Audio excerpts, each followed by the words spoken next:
The scene begins in a car accident, where spectators rush to the scene, calling an ambulance because someone is trapped inside the vehicle. The person inside the car believes he's about to die. Alone and without friends or family, having nothing of value left behind, and no special memory to enjoy. His life was filled with loneliness, and he wonders what the afterlife will be like. The scene changes to a family of elves in a different world, where Elise, the protagonist, tells his father that he is going into the forest alone to forge. Your mother asks if this is wise, reminding you that the forest is full of dangers. She expresses her concern, stating that Elise is only 10 years old and must be at least 30 before adventuring there. But Elise insists not to worry. This time of year, muscle wolves will not be a threat. Your mother still hesitates to let you go alone. Elise mentions that the life of foraging and sleeping in the forest is simple and easy for him. His father notes that Elise is growing rapidly compared to others. Elise's mother touches her face, arousing her concern with him maturing very quickly, especially considering that the elves' lives can last 1,000 years. Elise reflects on it, remembering how he should have died in a terrible accident. Instead, he was reincarnated as a member of the elf species who usually lives for 1,000 years, and now he likes life as Elise. Even if he did not know what he had caused, he believed that this should have been the second chance given him by the gods, and he was determined to live his best life without any repentance in this world. Over 10 years, he embraced this new life, preparing the basis for a bright future. However, due to the long life of the elves, the concept of time felt loose and fluid. In addition, the village around the old Yggdrasil tree was protected by a huge imperceptible barrier. With the threat of disasters and the danger to magical beasts mostly non-existent, the fruit born of Yggdrasil was abundant and had become a staple food for the inhabitants. The elves thrived in this environment, born to live in harmony with their surroundings. Most elves spent their 1,000 years in this village without ever seeing the outside world. While he was about to speak, the patriarch, an elderly man supported on a team, approached and observed that Clayne's son was as energetic as ever. He noticed that Elise had learned to speak 5 years ago, but he was already curious about the outside world. Ellis's mother apologized to the patriarch, who assured her everything was fine. He recognized that some elves had shown interest in the outside world, but warned that it was a dangerous way. Having served as a patriarch for 600 years, he had seen many elves venture out, only to achieve tragic ends, especially those associated with humans, who often faced deliberate destinies that made the outside world a dangerous place. The patriarch asked Elise if he still wanted to explore the outside world, noting that Elise was smarter than the others. Elise expressed her gratitude to her parents for raising him and enjoying everyone in the forest. He mentioned his desire to leave evidence that he had lived in this world. He thought that even if he had 1,000 years to live, he didn't want to be confined to a small world. He wanted to learn many things and meet many different people. Again, he claimed he wanted to live his life without any regrets. Your father replied that if Elise was determined, they wouldn't stop him. The patriarch gently hit Elise on the head and noted that hundreds of years ago, since Lee Browley ventured into the outside world. Now the patriarch was willing to allow Elise to do the same, as long as he passed the exam. Excited, Elise agreed to this challenge. The patriarch instructed him to master the peak of the magic of elf recovery, which resided in his soul within a century. Elise wondered about the meaning of 100 years. The patriarch explained that it was important because the outside world was dangerous and Elise needed to be able to protect herself. If he passes the exam within 100 years, the patriarch would give him permission to explore the outside world, and he asked if Elise understood. Elise thought that 100 years seemed like an eternity, but in reality it was only 1/10 of an elf's life. He thought that if this were the only condition to venture out there, it would be a challenge worth it. Elise agreed, and the patriarch warned him that the examination was not something he could go through unpreparedly. This couldn't be forgotten. After 10 years, Elise was testing her recovery magic. As he healed an ancient tree, the patriarch was shocked to see that the great parent, who had surpassed 1,000 years of age, had been restored. This magic represented the pinnacle of elf magic, final recovery magic. The Patriarch was surprised that only 10 years have passed since Elise began his training. He asked Elise to explain how he had achieved this remarkable achievement. Elise replied that he was training his magic power since he was a little boy. The Patriarch asked when he had begun. Elise mentioned he was currently 20, too, so he probably started when he was 5. He realized that before getting permission from the Patriarch to venture into the forest, he had already made some arrangements for his future. The first part of his plan was to cultivate and improve his general magical power. He remembered that there was a vast library inside the ancient tree, full of an abundance of magical manuals written by humans. Through his studies, he learned that the magical potential of humans is typically established by the age of 20. Elise understood that there were 3 key elements to success: circumstance, fitness, and effort. The frequency with which someone could unleash their magical power was directly related to increasing their magical ability. This understanding clarified many things for Elise. With this knowledge, he pushed himself to the limit, using his recovery magic repeatedly until he almost exhausted his power. However, he realized that the average lifetime of a human was about 60 years, which meant that his magical power typically increased until they reached the age of 20. This led him to wonder what would happen if a leprechaun practiced his techniques. He speculated that his magical power could continue to grow until he reached the age of 300 years. The Patriarch was surprised. He never expected anyone to reach the peak of recovery magic so quickly, especially with 80 years remaining until the exam was over. Elise then mentioned that she had read in a magical manual that elves specialize in healing magic, dwarves in earth magic, and demons in different types of magic suited to her species. However, through study and training, he believed that it was theoretically possible to use other types of magic as well. In the forest library, most magical manuals focused only on recovery magic, so he asked the Patriarch if there was any manual for other types of magic available elsewhere. The Patriarch, shocked, agreed and asked if Elise really intended to acquire other forms of magic. Elise agreed, stating that until the exam ended in 80 years, he wanted to perform as much as possible. The Patriarch noted that even now, when demons no longer existed, the passion for studying magic was something even the elves could not help but inherit. He then handed Elise the key to the forest library, which also gave access to forbidden books. However, he warned that the magical manuals for which Elise had no fitness would take considerable time to understand. Even if he understood them, it could take 100 years. In recent years, Elise accepted the key with gratitude, promising that she would do her best to achieve the height of all kinds of magic. The Patriarch advised him to remain calm in his search. After reading extensively in the library, 10 more years passed. Elise reflected that it was time for his appointment. At the age of 30, he had mastered all kinds of magic as he had promised, and he wondered what kind of magic manuals he would find at that time. The Patriarch also entrusted him with the responsibility of maintaining and managing the library. Animated, Elise ventured to look for new manuals in the outside world, marking a significant day for him.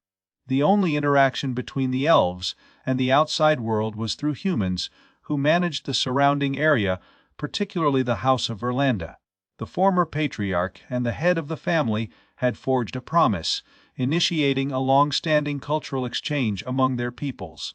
Elise sought to gather magical manuals from the outside world, turning products from ancient trees into capital, and making a deal with the head of the family, Grillet Garlanda. While sitting on a tree branch, he reminded a young elf who referred to him as master, commenting that no human could accompany Ellis's training in human magic, a practice that was completely outside the standards of the elves' tradition. Then the young leprechaun suggested that Elise meet her childhood friend. Elise stopped in her thoughts, remembering her last encounter. Soon after, he saw a carriage approaching. At first, he confused the figure inside for Grillet, but he quickly realized that the boy's appearance had changed significantly since the last time they met. As the boy looked around, Elise hid her hand, making Grillet waver a little bit of surprise. Elise took a step forward, saluting him and referring to him as Grillet. He commented that it was a long time ago and asked about the kind of magic manual that Grillet had brought this time. The boy was taken to see him and exclaimed it was true. Elise really existed, just as her father had told her. Elise wanted to know what father the boy meant. The boy knelt before him, explaining that this was the first time he met Elise and that he was the son of Grillet, named Gallius. He continued, saying that his father had told stories about Elise. Realizing that this was Gallius, the son of Grymet, Elise could not help but think that they had met a few days ago. Gallius explained that his father wanted to come personally, but no one could resist the passage of time, and Grillet was no exception. When he began to feel the weight of his father's years, Gallius, being the eldest son, decided to visit, hoping that his presence would be allowed. Elise asked Gallius when Grillet last came into the woods. Gallius replied that his mother and father were married about 2 years ago, which meant that it had been about 22 years since Grillet's last visit. Elise reflected on how only 22 years had passed. Since he became a leprechaun, he had completely lost track of time, but he recognized how quickly a human's life could change. When Elise mentioned that he would be leaving the forest soon, Gallius was taken back to know that Elise was only 7 years old before his departure. Elise waved, realizing that by human standards he was 93 years old. He added that if he was to leave the forest, he should pay a visit to Gallius' family, and asked Gallius to tell Grillet that Elise would be delighted to meet him. Gallius, full of joy, took Elise's hand and agreed, ensuring that his father would be equally pleased to hear the news. After saying goodbye, Gallius left, leaving Elise to contemplate his future. He thought that as long as he could overcome the judgment of the patriarch, he would certainly be able to find Grillet. Returning to the library, Elise took several books, spreading them across the floor. He knew he would be bored for the remaining years in the woods. Selecting a book, he began to read stories of heroes badly made for magic. The stories reminded him of children's stories, telling how a hero once defeated a demon king, awakening his imagination and filling him with inspiration for his own journey. Elise contemplated the world beyond the forest, recognizing that demons had long died, and that even the existence of elves could be doubted by humans. As he continued to explore the library, he discovered an ancient book that seemed to be a long-forgotten magic manual. The condition of the book was fragile, its pages yellowed with age. Intrigued, he began reading about various magical movements, convinced that he could at least understand some of his concepts. Having mastered all kinds of magic, Elise was eager to dive into the realm of ancient magic as well. He recalled that long ago, extinct enemy humans used powerful magic, while the ancient demons had used their arcane abilities to exercise control over the world. These ancient spells were diverse and distinct from the 4 basic types, often requiring special conditions to invoke. Many spells took months, or even years to understand, but the prospect of unlocking such knowledge excited him. Determined, Elise lifted the book and decided to try a spell, intending to practice near the house.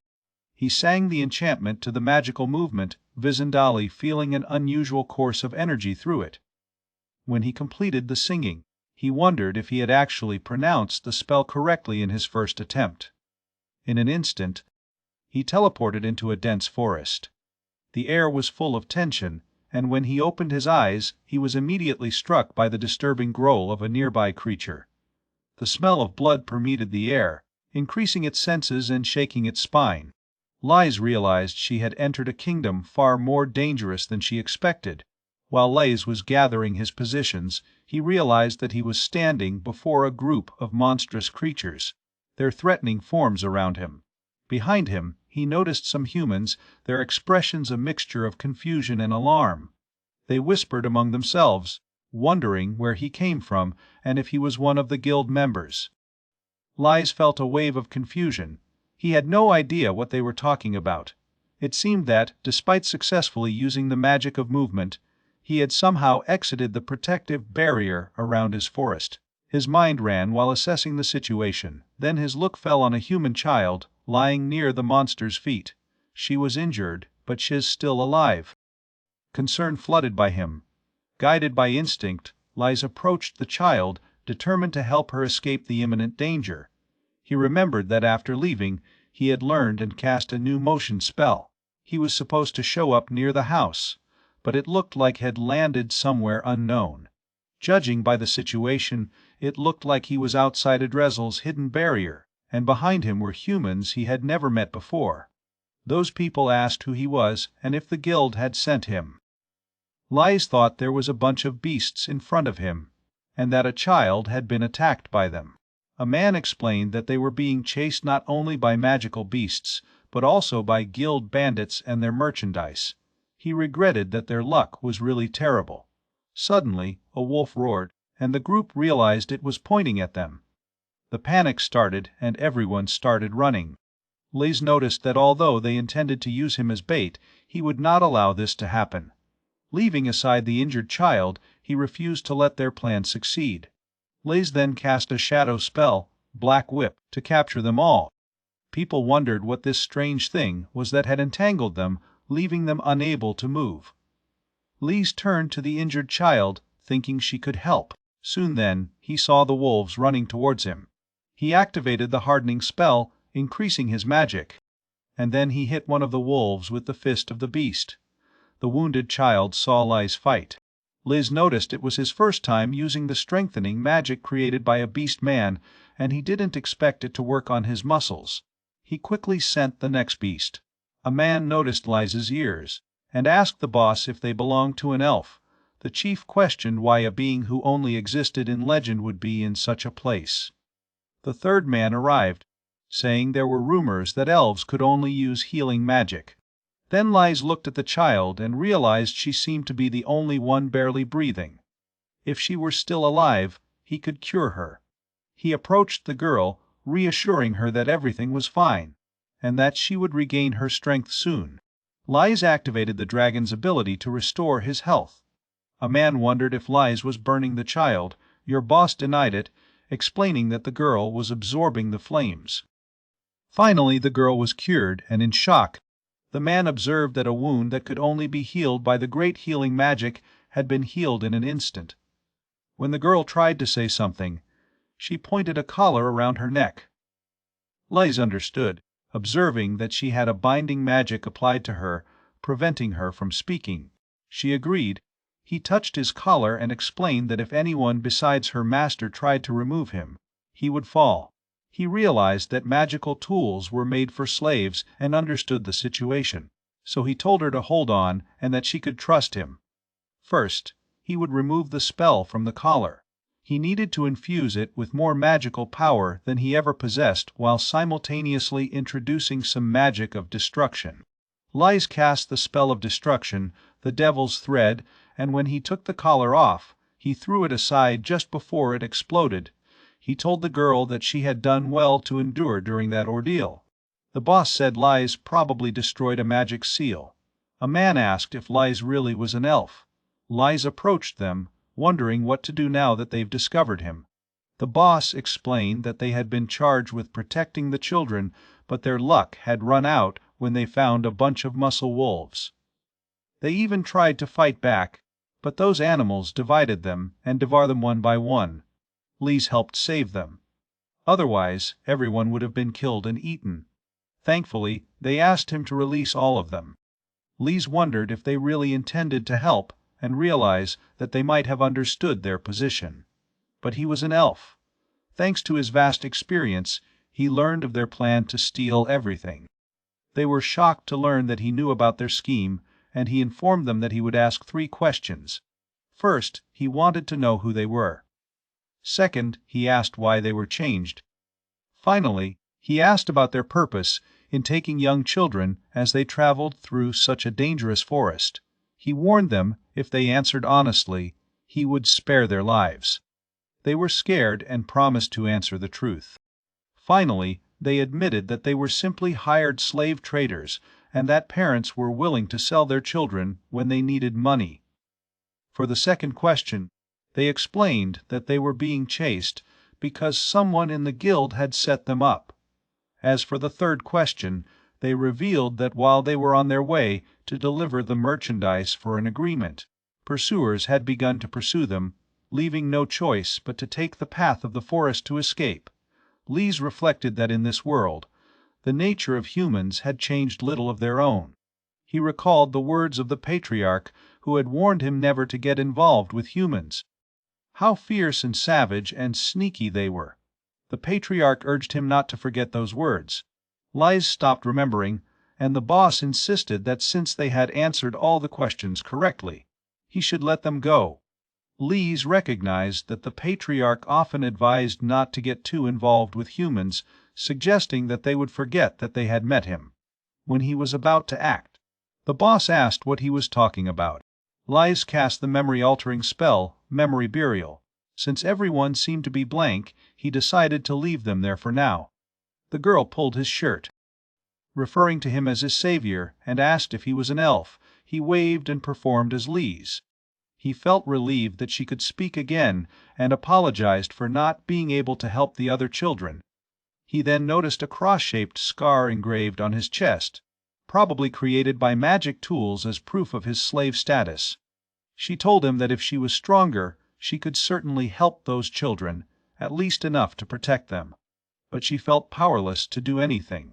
The magic Lise used seemed incredibly strong, and she wanted to be strong too. That's why she asked me to take her with him. Lise felt a strange twist in his words. If she wanted to become strong, it was clear that she had a deep determination within her.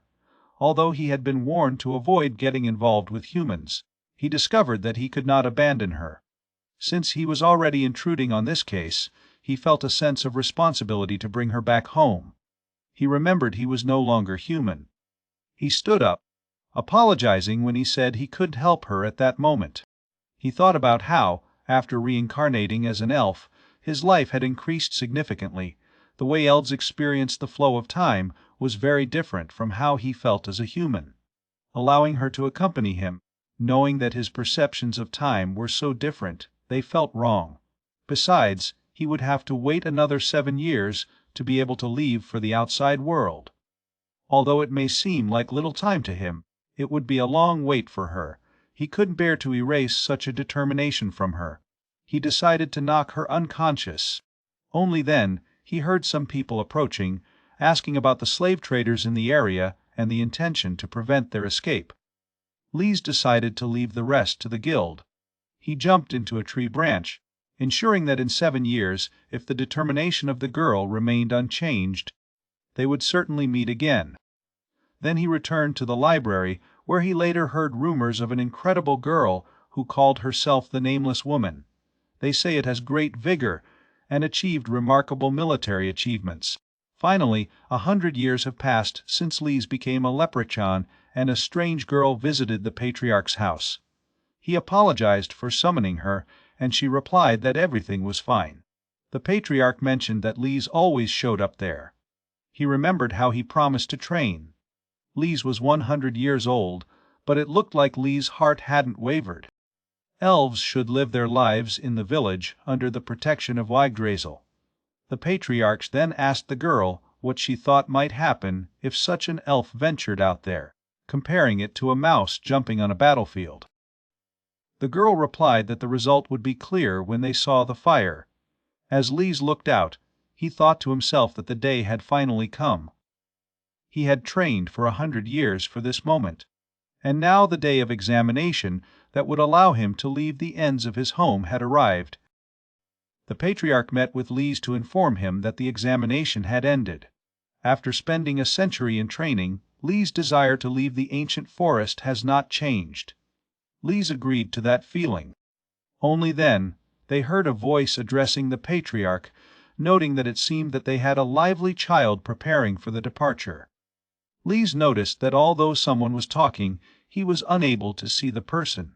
The patriarch explained that the speaker had not lost to him or Lise was inferior, which was worrying. The voice continued, stating that Lise must be a genius to have received the patriarch's permission to leave after just a century. The patriarch replied that Lise's level of genius was difficult to articulate and that perhaps, with what he had accomplished, Lise would come to understand the extent of his own abilities. Then a girl appeared in front of Lise, suggesting that he might have to wait for what was coming. Shocked, Lise wanted to know where she came from. She performed as Rahab Lari and mentioned that she was less than 6 centuries old. Lise was fascinated by Rahab, realizing that she was the one who mysteriously appeared to sick humans to cure them in exchange for valuable fruits. He expressed his emotion at finally meeting her. Rahab asked if people really talked about her in such a way. Lise mentioned that she was the one who collected all those books from the outside world centuries ago and was referred to countless times within them. He thought that compared to himself, she was like a senior. She must know a lot about the outside world. However, to his surprise, she was the opposite of what he imagined, a muscular elf. Rahab mentioned that his examination was simple. He had to survive until she ran out of mana for attacking him. Lise wondered about the challenge of simply surviving. She added that she wouldn't mind if he used recovery magic during the fight. Having spent 3 centuries training herself, she asked him not to be too hard on her. Lise thought as long as he passed the exam, he could get out. He expressed his expectation for that moment. Suddenly, a magic circle appeared beneath him, and rocks emerged from it to launch an attack. He jumped to escape, shocked that she cast such a powerful spell without even singing. She had used the magic of the earth, Earth Spear. Lise felt the tension on her magical base under pressure, realizing that she was already reading her movements. Another attack came, and he exclaimed it wasn't fair. Rahab opposed, explaining that humans were savage, cunning and cowardly. As his team admitted magic, Lise realized he had prepared another spell. In the outside world, survival was not guaranteed only by receiving. He needed to learn how to fight if he wanted out. Determined, he conjured Earth's magic Varling to create a barrier to himself, declaring a spell comparable to his Earth Spear. She said he looked interesting. Since he was an elf, she thought he could only use healing magic. Instead, it was almost like he was human. Lise thought his motivation stemmed from his previous life as a human, so he used the magic wind self to jump in the air. Rahab recognized it as great magic and wondered if she could bring him down from his elevated position. She attacked him with fireballs. Lise assessed that her magic could not overcome the high ranks, but it was challenging to deal with how she could cast spells without singing. He remembered not to be distracted. Rahab commented that it was impressive and noted that his method of attack would be relentless. Soon he wouldn't be able to escape it. While he was running, she caught him off guard asking why he wanted to venture into the outside world. He was surprised by the question, but answered that he believed a leprechaun's life was too long. She replied that the village of the elves was for her a very peaceful place, more than anywhere else in the world. Lise thought it had been 100 years since he was born an elf, and no matter how many times he failed, he devoted himself to magic. However, all this preparation should leave a mark on the world. He thought of his previous life, where he did not devote himself to anything or form deep connections with anyone, leaving him filled with repentance to the end. In this new world, he wanted to know more, enjoy life more fully than anyone else, and be remembered by someone. To realize that dream, he felt he needed to leave the forest. So he stopped telling Rahab all this.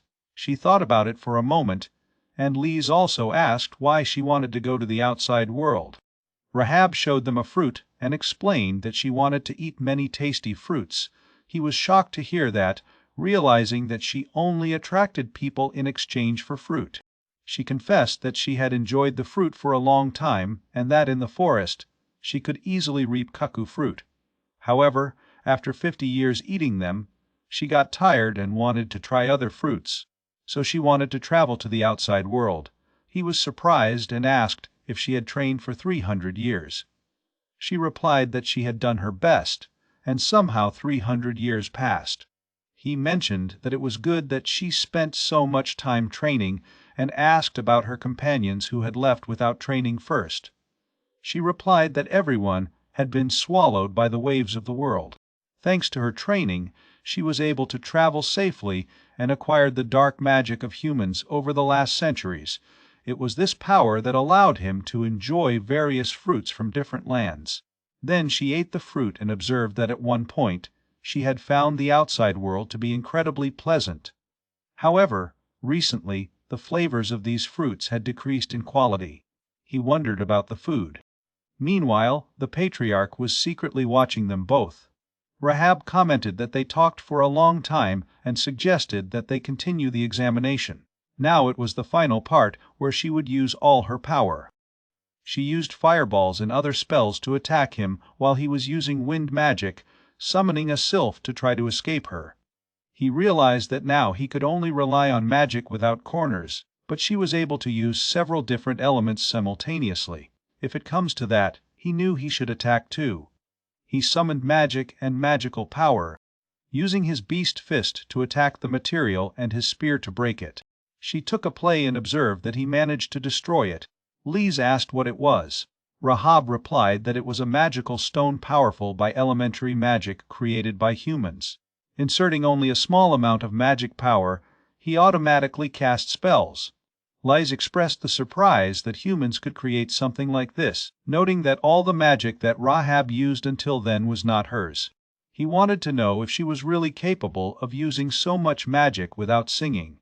Rahab admitted that even now she could only use recovery magic. She explained that she had convinced people of her abilities through petty tricks. If a child couldn't do that, she'd want to destroy her dreams. However, Lise completely avoided his attacks, which were born of these tricks, and congratulated him for passing the test. Feeling happy, he thanked me. She smiled at him and recognized that he had tried harder. She noted that if he had been born long before, it would not be strange to consider him strong enough to be king of the calamitous demons. He mentioned it was a little overwhelming. The training he devoted persistently for a century finally came to an end that day, and finally received his reward. The scene has changed to a market in the human world, where a girl walked into a fruit shop offering a polite excuse when she approached. The man behind the counter warmly welcomed her. She revealed her coins and stated that she wanted to buy all the fruit exposed before her. Shocked, the man asked if she really intended to spend so much money on fruit again, asking about her reasoning. She whispered it was because she heard the elves love fruit. When he asked for more details, she replied that it was nothing and insisted that he sell him the fruits. He agreed without hesitation. When she made her purchase, she thought of how she had eagerly waited for the day she would meet him again. While his parents collected the fruits, he approached them with the patriarch, announcing that he had passed the test. Your father exclaimed how amazing it was. The patriarch confirmed that he had witnessed with his own eyes. Liz's mother suggested he take a little break at home, noting that 10 years would be great. Liz thought to himself that, as usual, the perception of time was quite different. He mentioned that he had already planned to leave the next day. His mother advised him not to be in such a hurry, reminding him that at the age of 100 he was still a child. Liz explained that he had taken an examination with his superior, Rahab, who knew much about the world and had given him his approval. His father asked if he was referring to Rahab Luri. Liz asked if your father knew her. His father replied that Rahab was like a little sister to him, and counted the time when he ventured into the nearby forest for the first time, noting that Rahab had already begun to study healing magic. He added that if Rahab recognized Liz's abilities, he wouldn't recognize it either. Liz was really determined to go out into the world. As Liz agreed, her father turned to recover something, asking Liz to make a request. Her mother argued that before Liz went to distant lands, she needed to do some maternal things for him first. Liz was surprised by your insistence. She asked him to sit down. While he sat there, his mother approached him, expressing his desire to keep something special. She gave him a medallion, explaining that she helped keep his hair pretty for a long time. She said when she and Liz's father got married, the divine tree that Yggdrasil gave her as a charm. If Liz did, the influence of the divine tree would always be there to protect him. He noticed it looked like an important item. As he started saying he was 100 years old, she hugged him from behind and asked him to promise that if he ever screwed up and left before them, it would be terrible. He agreed and made that promise. So Liz's father called him to show him some boxes, explaining that although it wasn't enough, he had prepared provisions for Liz to last 10 years. Liz was shocked by the vision of everything. His father continued, saying he knew that Liz would want to go out for the best one day, so he was saving everything. Liz's mother intervened, saying they had to wait, because Liz couldn't carry all this alone. Liz denied it and demonstrated his storage magic. He began to explain that he had applied a technique similar to the magic of motion. Interfering in subspace, anything placed inside wouldn't rot or ruin, and would be preserved as it was. Her father and mother were delighted with this revelation, and her mother expressed the desire to have her too. The patriarch thought to himself that it really was an impressive feat of ancient magic. The next day, Liz was ready to leave. With a wave of his hand, he finally left. Her mother commented that it would be lonely from now on, but she was sure they would live together again someday. While he was walking, Liz thought to say hello to Rahat again, but she was probably gone. His destiny now was the House of Garland. He reflected on the only noble home of mankind that interacted with Elven Cand, the House of Garland, and recalled the promise he had made 7 years ago to Gallius. Although he had not been able to find them before due to his illness, he was anxious to see Grillet. As he approached the protective barrier of Yggdrasil, he passed through it, entering the outside world. He noticed that the weather was good and clear, ideal for adventure. Suddenly he heard growl behind him and noticed beasts of circle approaching. Soon after, a girl appeared, using fire magic to release a phalange that quickly sent the wolves with a single swing. This was taken by her efficiency. When she turned to him and approached him, he felt a flash of fear. She knelt down and said she'd been waiting for him for 7 years. Liz noticed a cross wound on the cheek and realized it was the same girl he saved 7 years ago. She confirmed his recognition, tether, stating that her memories of that time were vague in places, but she had held the hope inspired by her words and trained herself for that moment. He replied that he never imagined that she would follow his words to such an extent. She agreed with him. He thought about the day he healed her and saved her from the brink of death. She swore to get stronger. He was sure he had used magic to seal those memories deep in her heart, but despite that, she still remembered the words he left behind all those years ago. Beyond your expectations. So the girl dragged a box and said that since he remembered her, she hoped to give it to him if he was willing to accept it. Liz was taken by the size of the box and asked if she cared about him looking inside. She agreed, and when he opened it, he found it full of fruit. She explained that she had heard all the elves like various fruits of the Kachura fruits of tropical habitats in the west reach the frost fruit of the continent farther north. She had collected all kinds of fruit from all over the world for him and asked him to eat as much as he wanted. Liz wondered if Eldon's love for fruit was really spreading among mankind, and he considered it could be Rahab's influence. He asked how long it took her to harvest so many fruits. She replied that she had used all the money she earned in the bounty hunt. He was shocked to hear that and exclaimed that it was an amazing amount of money. She insisted it wasn't enough yet. He denied his claim that it was really too much. Liz wanted to know if she was okay. It seemed that both had their own problems knowing very little about the world out there. He accepted his gratitude, but suddenly she asked if he was going anywhere and insisted on accompanying him. When he hesitated and said that maybe she explained that she had experience as an adventurer and could guide him, which would also make her useful for negotiations with humans. He recognized that this was true by realizing that, once he had just left the village, he had no information about the outside world. More importantly, as an elf seldom seen beyond the ends of his homeland, it would be comforting to have a human accompany him. He asked if there would be trouble with her joining him. She replied confidently that she had done everything she could while waiting for this day, so there was nothing to worry about.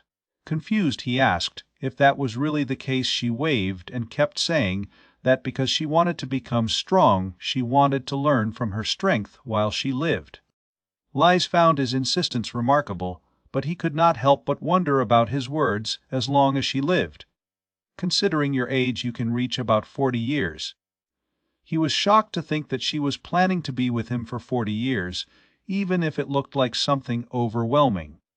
While he was pleased to be seen in such a way, It will still take only 40 years. He introduces himself as Lise Klein, reaching out, and asks them to get along on their journey together. When he asks the girl's name, she reveals with shame that she has no name, also comments that among the members of the guild she is known as the Anonymous. Is then that he remembers the rumors of the figure he heard in the village. Realizing that it's her, the girl then asks our guy to name her. He confused the questions. She explains that since he was her savior, it's like she got a new chance to live. And that's why she always wanted him to give her a name, and that's why she waited the last 7 years. He seems confused, as he thinks she kept something so deeply, even though it seems to have been a brief moment. But 7 years may be a long time. He remembers conversations he had with his mother in a past life, where he questions the reason for the name Minoru. She explains to him that she would like him to profess more fruits than any other. Choosing her name, girl, she thinks about her new name, and blushing, says it's really an amazing name. He remembers that in the past world, he didn't get a lot of fruit, but she's been waiting for him all this time without knowing if he'd show up, and for all that time she keeps training. With so much persistence and focus, she might be able to achieve something big. She mentioned it was located in Garland Swamp. Asking for a moment, she started looking for the map. He thanked her for her help. At the same time, he activated his somatistic ability to take out a fruit, thinking it would be good to have one for now. How he took a bite, he was pleasantly surprised by the tingling sensation he gave him. Minori called him to confirm that she understood your enthusiasm. He felt a lot of happiness and urged her to leave. She agreed to a smile.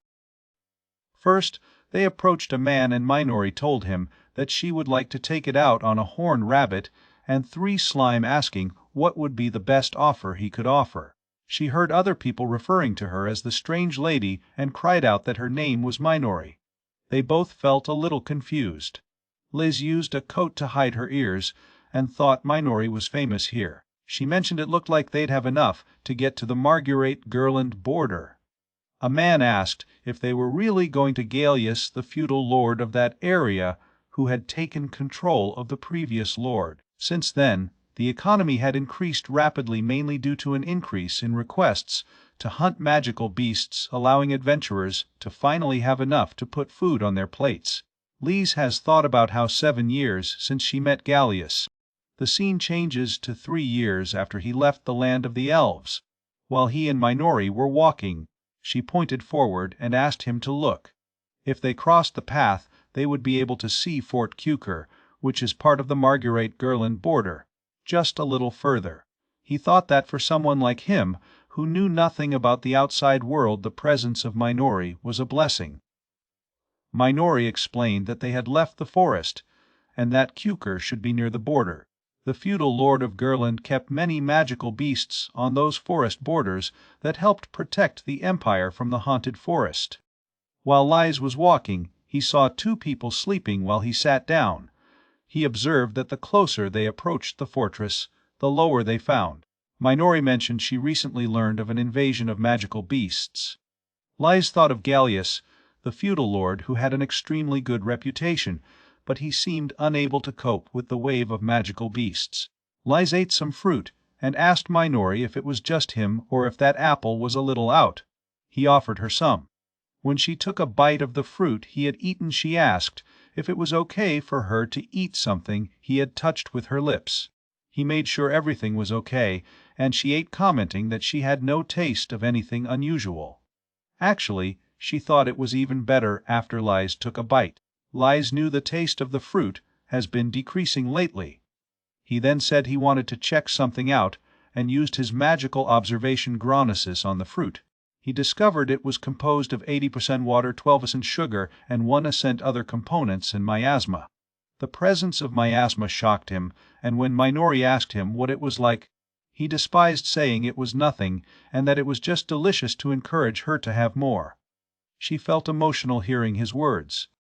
He could not believe that he had encountered one of the phenomena once controlled by demons and seemed to share the same name as one of his special particles, miasma, although there should be no demon in that world.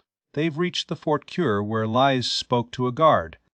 The guard was shocked to learn that Lies wanted to meet Lord Gallius, explaining that Gallius was a nobleman competing for one of the best points in the Empire, and there was no way he could allow them to find him. Lies replied that he was Gallius' friend and asked the guard to simply pass his name. The guard said he was serving there 5 years ago and remembered the faces of everyone who passed. But he didn't recognize Lies. Minori was angry to say that if the guard insulted Lies, he also insulted her. Only then did Gallius approach, commenting on the noise and quickly recognizing Lies. Lies greeted him and asked how he was. Gallius expressed his disbelief that it was really Lies, as 7 years passed since the last time they met. The meeting shocked the guard.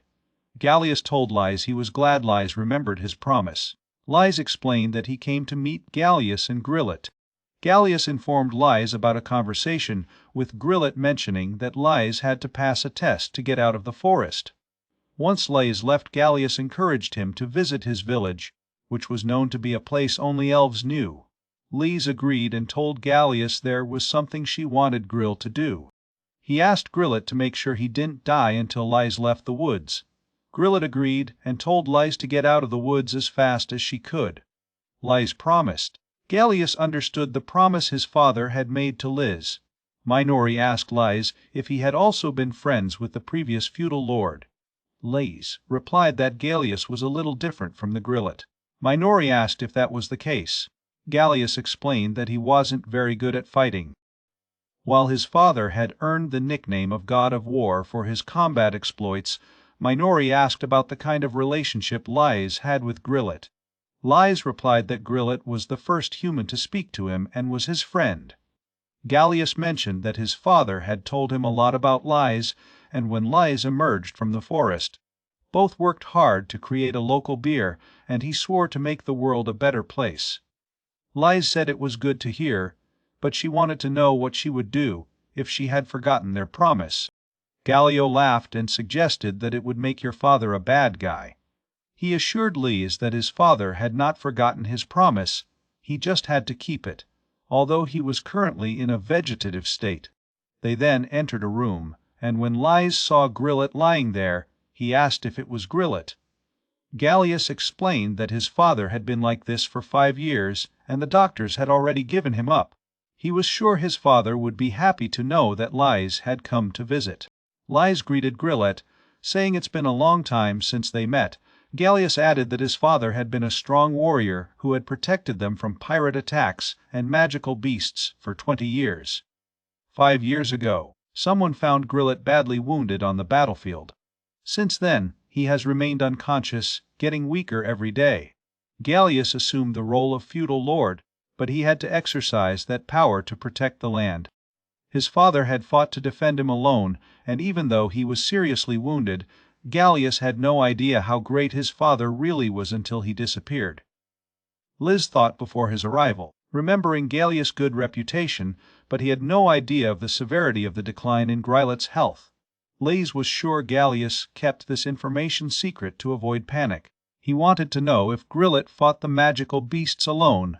He decided to remove the blanket. Minori asked what he was doing. Liz turned to Gallius and asked if he knew anything about the bruises. Gallius explained that he was considered the most powerful white magician on Earth, and even he was baffled by them. When he saw those bruises, he tried the highest level of magic he could use, but it didn't work. Liz used her observation magic at Grillet and discovered that her body contained 91 miasma.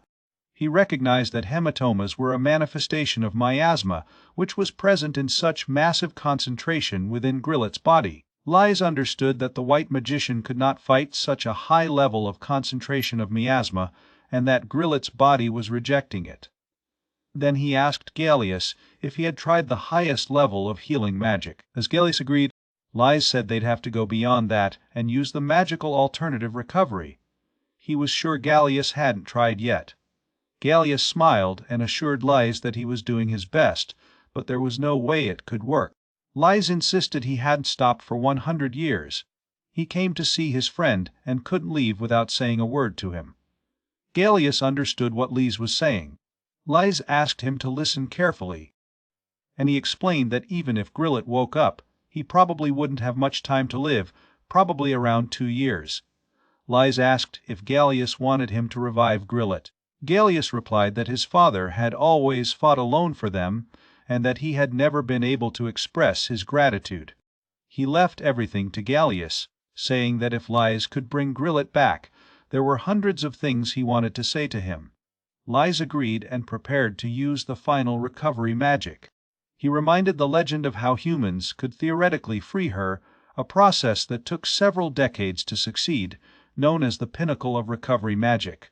With determination, Lies cast the final recovery magic. After a while, Grillet opened his eyes and saw Lies, called him master. Lies asked how Grillet was doing and remembered that he had come as promised.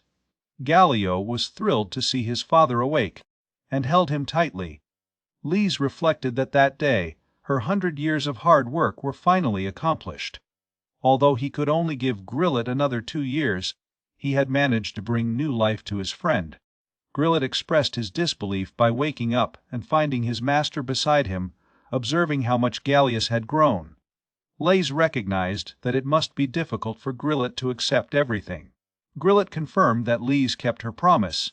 Lies said she did, but she also wanted to ask Grillet something. He then asked what had happened that day. Grillet said he was pretty sure Fort Kuker was under attack from some kind of magical beast, but besides, he couldn't remember what happened. It was like your mind was confused. Lies suggested that fuzziness could have been some kind of trick on the other side, possibly involving memory-altering magic. Grillet thought about it and asked if Lies believed demons existed, which shocked him. Lies explained that Grillet had a high concentration of miasma around his body, a substance that could only be produced by demons.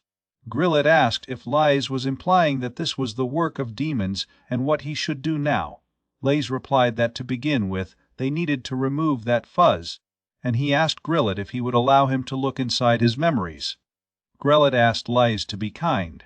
Lies used memory-altering magic, investigating the past. He soon saw himself witnessing a conversation between two beings, a discarded comment about a mere human, claiming that they were paying for their invasion efforts, but it seemed that this time they were out of luck and lacked the bravery factor. The second question is what you should do. One of the beings instructed the other to go and light a light, emphasizing that as long as they continued attacking Fort Kuker, without destroying it, they should be able to reach them on the other side. The being observed that as soon as they found the person with the courageous factor, they could cut it at the root. Before they could resurrect the Lord of Demons, it was imperative to eliminate all dissident factors. Lies turned to Grillet. Recognizing that he had witnessed some disturbing things, Grillet asked Lies not to say it. If he revealed that the demons of fairy tales were coming back, the world would be thrown into chaos. Lies assured him he had a plan. As they knew what the demons wanted, it would be direct. Before demons could act, they needed to find the person who had the courageous factor. Grillet asked if this was real. He could hardly believe the demons had returned. Lies explained that there was no better proof than the altered magic demons used. Just before Grillet passed out, the subject they discussed arose, the courageous factor. Grillet commented that if they believed it existed, did that mean the fairy tale was real? Lies clarified that Grillet was referring to the famous fairy tales, the legend of the hero that all mankind knew. Grillet agreed, suggesting it should be the story. Lies remembered to read something about it in the Elven village library, noting that the courageous factor had been mentioned in the battle records as a force beyond this world. Grillet wondered if those demons were looking among humans for the one with the brave factor. Lies agreed, stating that it was essential that they find this person first, since the other side did not know that Grillet was after them. Grillet revealed that, of his conversations, he was certain that the human with the brave factor was in Fort Kuker. 20 years ago he inherited this territory from his father, and it was a well-known fact that the number of magical beast subjugations there had increased to an incredible amount. After its collapse, adventurers from around the world arrived, eager to enjoy the best rewards, which led to an increase in the battles against the beasts. Lies mentioned that if it was like the fairy tale, then the one with the brave factor should be among them. When he got up, Grillet called him. Lise said she was going to the front line. Grillet asked why he would go so far. Lise replied that there was no longer a need for him to endure all alone, and that he was finally living in the outside world. With 900 years ahead of him, what could be more boring than watching the world fall under demon control? A week later, the scene moved into the dining room of the Grillet mansion, where a delicious meal had already been prepared. Minori was hungry for the food. A lady asked them to eat as much as they wanted. Lise also commented on how amazing the food was. Grillet then introduced Lise to his wife, Silpha. Lise asked if she was Grillet's childhood friend he mentioned. Grillet confirmed he promised to introduce you both. Silpha asked if he really made a promise to an elf. He replied that he had made that promise when he was still king before they were married. Silpha bowed to Lise, thanking her for everything she did for her husband. No matter how much she expressed her gratitude, it would never be enough, and she even became emotional as she spoke. Lise mentioned that's what he had to do. Grillet commented that his wife was really adorable. Lise recalled Grillet's words about how he would propose to his childhood friend the next time he saw her, and promised Lise would meet her as well. He stopped remembering and thought it was a shame that humans lived such short lives. Grillet was shocked and observed that it was a strange way to praise his wife. Lise suggested they accept your offer, calling Minori as well. She asked if she could eat, and he agreed. While she liked the food, she exclaimed it was delicious. Silpha said it was a sincere way to compliment her cooking, which inspired her to do even more. Lise mentioned that they were living off the magical beasts they found along the way, as well as nuts and fruit. While Minori was eating, Silpha commented that she remembered the time when Grillet was young. Grillet said Silpha's kitchen was the best in the world, and it's always been that way. She said it was very flattering, so Grillet asked Lise how he and Minori knew each other. Soon afterwards, Minori stood up and declared that she was Lise's wife, which left both Grillet and Lise in shock. Grillet exclaimed that for Lise to have a wife too. Lise tried to deny it, but when he turned to Minori, she assured him they'd be together forever.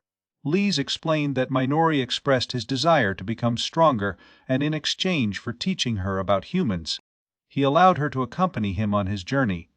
As Minori's expression was sad to hear it, Silpha approached her and asked if she wanted to try to cook something together. Minori admitted timidly that she was only good at fighting and had never cooked before.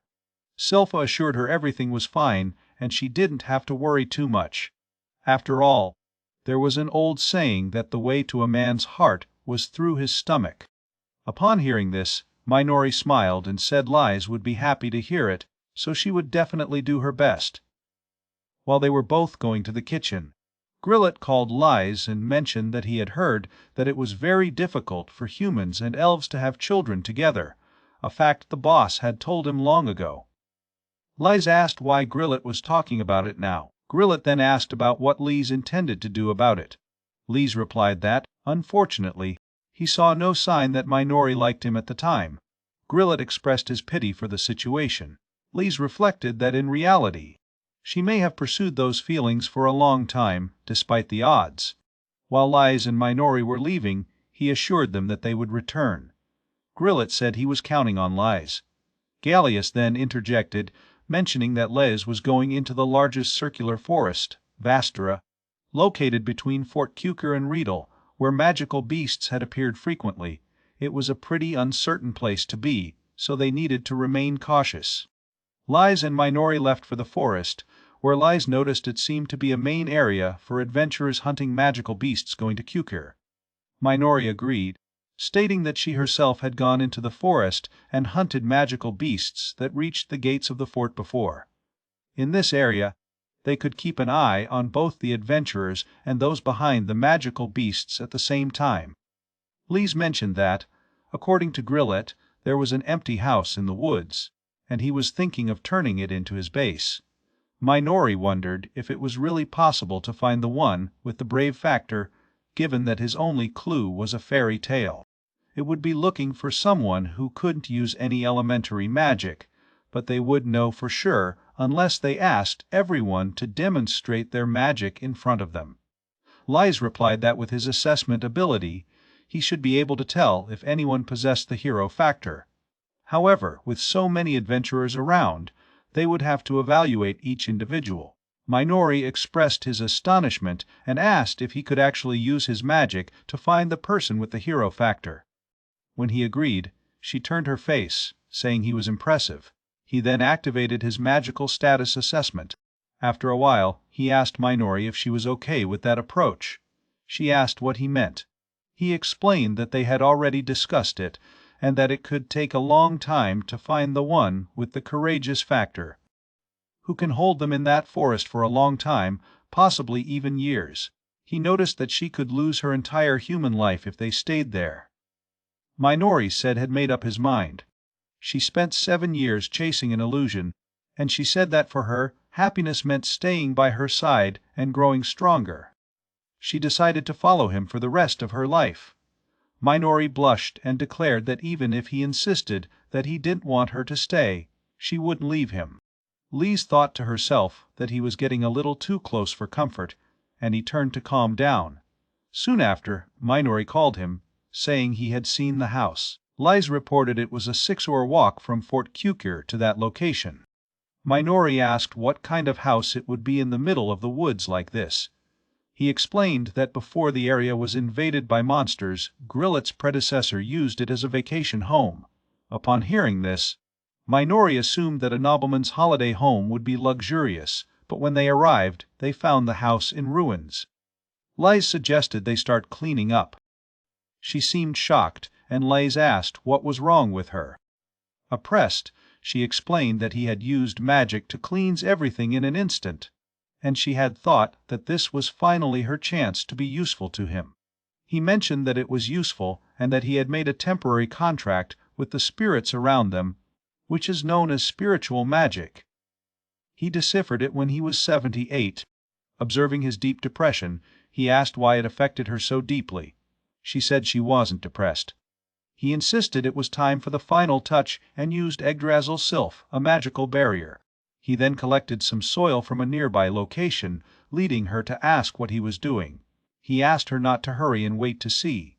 Suddenly, the ground regresses, forming a shield around the house. Minori wondered what was going on. He explained that now the building became invisible to the outside world thanks to the barrier, and neither magical beasts nor demons would be able to find them while they sought those with the courageous factor. She commented how amazing it was, recognizing that he could really do it all on his own. She remembered how kind he was and expressed his will to do anything for him, but he continued to thank her. She knew that he would be fine on his own, realizing that her desire to stand by her side was her own selfish desire. She never knew who her parents were. As a slave, she only existed to survive. When she was about to be killed, he came to save her. And so, for the next 7 years, no one wanted to be at your party because she was once a slave. She did everything she could to gain the power to survive, determined not to waste the gift she had received. In the 7th year promised, she would go to the place awake every day, waiting for him while clinging to her memories. She wanted to tell him that her desire had come true, but she could not be happy about it. She didn't want him to keep her by her side just to satisfy her own selfishness. Determined to be more than a burden, she thought of ways to be really useful to him. She wanted to become strong enough to fight alongside him. She called him, asking if he was planning to find the person with the brave factor and then defeat the demon together. Lys replied that if he could, he would, but he did not possess the courageous factor needed to defeat the demon lord yet. They may need to train together first, after he took them under his protection, although he was not sure how far this would happen. Minori was confident he could defeat the demon lord, and she asked if he would train her during time together. He wondered if she wasn't strong enough. She replied that she also wanted to fight alongside Lys against the demon lord. Understanding his goal of becoming stronger, he agreed to train her. From that moment on, he pushed her hard in training, a Gallius baby making Lys and Minora's faces red. The scene changes 2 years later, where both are running through the forest, Calling him, Minori mentioned that she had detected 5 magical beasts in the position of the 3. Using evaluation magic, she discovered that there were 4 beasts of category B and a class. Elise recognized that Minori had become very skilled at using evaluation magic. He agreed to her evaluation and asked if she could take down the beast. Although she hesitated for a moment, she confidently replied that he could count on her, and then continued. Lise soon saw the galoshes approaching the side where Minori was running. He quickly sent one using wind magic, but he felt a strange sensation as creatures completely ignored Minori despite his intention to kill. He realized they were running away. After that, they found a wild bear chasing them. Minori prepared to use her high-ranking fire magic, Charming. As the bear attacked her, she released her magic from fire, Phoenix, beating the bear with a fire sword. After the attack, she took a deep breath, feeling excited. Lise praised her, and she was happy, mentioning that she had successfully used her final magic. He replied that she could use such powerful magic without problems, and noticed that she had even defeated a wild bear, which proved how strong she had become. He reached out to her to help her and told us to focus on training his resistance, now so that he can continue fighting even after using this magic. With a gentle smile, she agreed. He felt something different about her and reflected on how they had trained together in the forest for 2 years. When she was 20, she was officially an adult. At home, Minori prepared his secret recipe number 30, 3 cacatris wayakadan.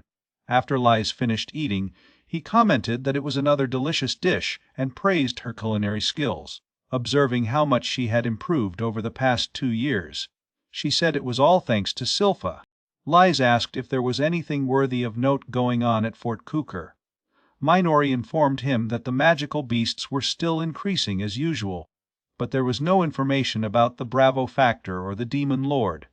Lise thought about how they didn't even find the demons he had seen and grilled his memories. He mentioned that things seemed to remain the same for a while.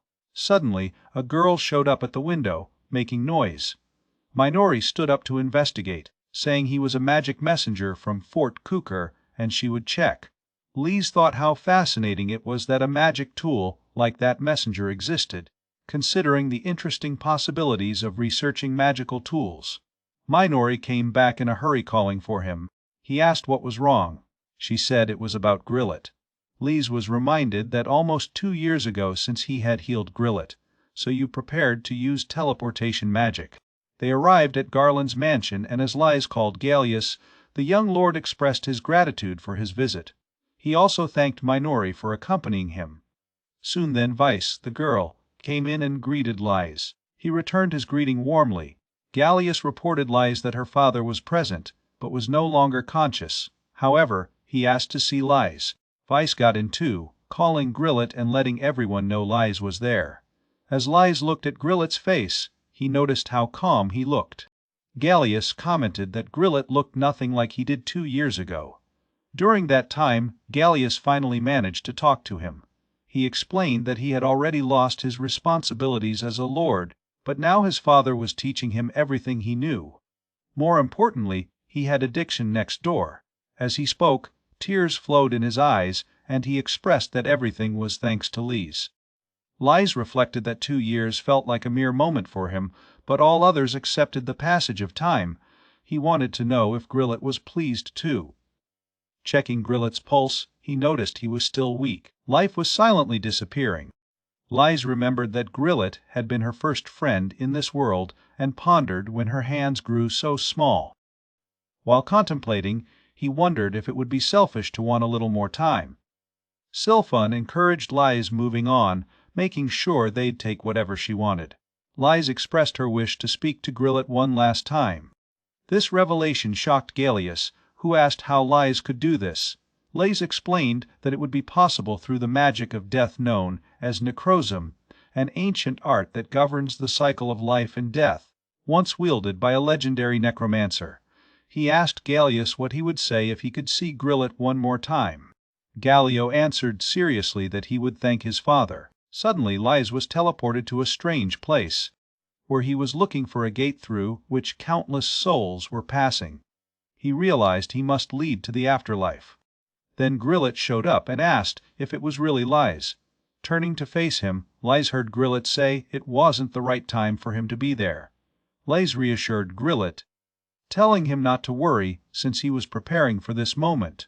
He then explained that he knew of a magic that could materialize souls temporarily, an old necromancy technique called necruse. This technique had been used by a renowned necromancer to summon the demon's first lord, and the dragon came to his side, though temporarily. Although the method was limited, Liz promised that one day he would find a way to revive real Grillet. Until the time came, he asked Grill to wait for him. Grillet mentioned that Lies could really do anything. He then turned to leave, claiming that everything was fine, and that has lived long enough. He thanked Lies for coming to see him one last time. As Lies began to speak, Grillet continued, saying it was because of Lies that he was able to protect Fort Kuker. He could spend his last days in comfort, surrounded by family, and enjoy the company of his handsome grandson. That's why you didn't regret it. Lies asked if it was true. Grillet replied that he had a regret, his persistent attachment to the fight against talking animals and demons. He explained that if the demon lord revived and unleashed a fury, mankind could be trampled on in an instant. He asked Lies to promise that he would find the hero and defeat the demon lord, because Lies was the only one he could trust with the future of humanity. Lies promised, and as they held hands, Grillet assured him that while Gallius was there, he didn't have to worry. He still felt the faint feeling of Lies's touch, and remembered how Lies held his hands. Even now his hands had not changed. They were still pale and soft. Lies remembered the patriarch's words. The elves did not start to grow old until they reached the age of 800. This surprised Grillet, and he asked if the patriarch had lived for so many centuries. Lies lowered her head, and Grillet noted that from Lies's perspective her life must have passed in a flash. He thanked Lies for crying. While Lies was crying, he remembered Gallius' words, "Thank you, and they can rest now." Grillet agreed, and when he approached the gate, he mentioned that he would wait for Lies on the other side and find some delicious steak to share with him. But he warned Lies not to come so soon. The next morning, Grillet died at 58. He had defended Fort Kukur against countless magical beasts and the god of war who had protected her for some 20 years. Under the watchful eyes of his family, he died peacefully in his sleep, an ideal death anyone could expect. Meanwhile, Lies sat on the terrace reflecting on how 2 years felt so little time. Minori, hiding and watching him, thought about how she could still feel Grillet's cold, wrinkled hands when he had held hers. She remembered her words describing how pale and soft Lies's hands were. Soon then, Minori screamed out loud at him, and when he turned around, she returned to her normal behavior and urged him to come in to rest. He noticed how pale, soft, and warm her hands were, but he knew that one day they would also change. She looked at his face and asked if he was okay. He said it was nothing, and he was fine now. He thought about how his first friend in this world had died. So he called Minori, swearing he would surely defeat the demon lord. And no matter how many centuries it took, even if he had to do it without the hero, and even though the lord of the devil revived with all his power, obstinately pursuing a goal for ages was the strong of Grillet. Minori remembered Lies from his words that he did not need a courageous factor to defeat the lord of the devil. She agreed and mentioned that she would follow him everywhere. They kept coming down and out of the mansion. Lies thought about her friend's legacy, the place that Grillet protected his whole life, and realized that he could inherit it and make it part of his own. The scene changes to a year later in the house in the forest where Lies and Minori lived. That night she mentioned that for dinner she had prepared her special dish number 48. Farah cooked white wine. As Lies proved, he noted that his kitchen had become even more delicious lately. She replied that she had experienced all kinds of ingredients to improve flavors. He asked if it was okay to stop naming the dish after Silpha. Minori explained that Silpha had said they should support the people they wanted to support. Lies thought that even a year after Grillet's death, Silpha continued to guide them from the afterlife. Minori added that when she met Silpha in the afterlife, She wanted to show her all the recipes she had created and that she would fill the special Minori menu with all kinds of dishes. Lise smiled and agreed, eager for that day. At night, while sleeping, she slept. Lise woke up thinking about how exhausted Minori was. She was 20, 2 at the end of the year, and he remembered how she looked like a child when they met. He felt that humanity moved very quickly and did not want to accept this reality with Mintu. Suddenly he heard a noise and wondered if anyone was fighting. He could feel several different signatures in the woods. He thought of his ability to evaluate, and as the aura of the trees spread, he gained vision of something significant. Soon after, Minori woke up and asked what was happening. He approached her, saying he had found someone with the brave factor. The scene changes to half a day before, where a boy was struggling under the weight of his party's supplies. Another boy wondered if they really had to take care of a weak man like him, suggesting that if he could not carry his bags, they should leave him as soon as they had the chance. The boy was so exhausted, his legs were shaking under the load. The second boy declared that's exactly what they meant when they said people who couldn't use magic were useless. He regretted that if the boy dropped a single item, he would have to pay for it in full. Even a girl from your party disapproved of this behavior, but she chose not to talk. All continued on the way, and the boy carrying the luggage encouraged himself to remember that this was part of his training. As they advanced, the boy named Ryuk, the team leader, called for a stop. He advised them to wait, explaining that it was very dangerous to continue through the night forest, especially since the strange mist recently began to emerge in the forest after darkness, accompanied by reports of powerful creatures. He suggested we camp somewhere safe and move in the morning. Rick replied that they had no time for such nonsense.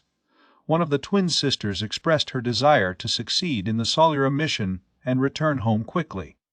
The other twin commented on how high they were being.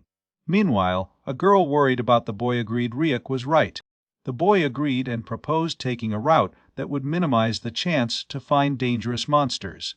They were a promising prank party, while Kurosho, a simple baggage carrier who could not even use magic, felt dislocated. Still, he encouraged them to move on. The boy thought it was good to do what he could, but soon it became clear that they were afraid of the monsters and running away. In his fear, Ryuk wondered what these creatures were. Clearly they weren't just normal monsters. One girl noticed that she was a magic-eating snake crank, and there was also a magical boar crank, or at least that was supposed to be. Ryuk released his magic from advanced water, throwing a water pressure cannon at the monster, but it was swallowed without effect. The girl explained that they weren't doing any damage because only class monsters they could absorb magic. Solara talked about her magic, while Lula mentioned that her magical attacks were not working either. Rick questioned how they, a prank party, could be dominated by a mere crank monster. A girl then suggested they run away. While running, one of them noticed that the monsters were still on their trail. Ryuk commented that the dark aura emanating from them was worrying, wondering what it could be.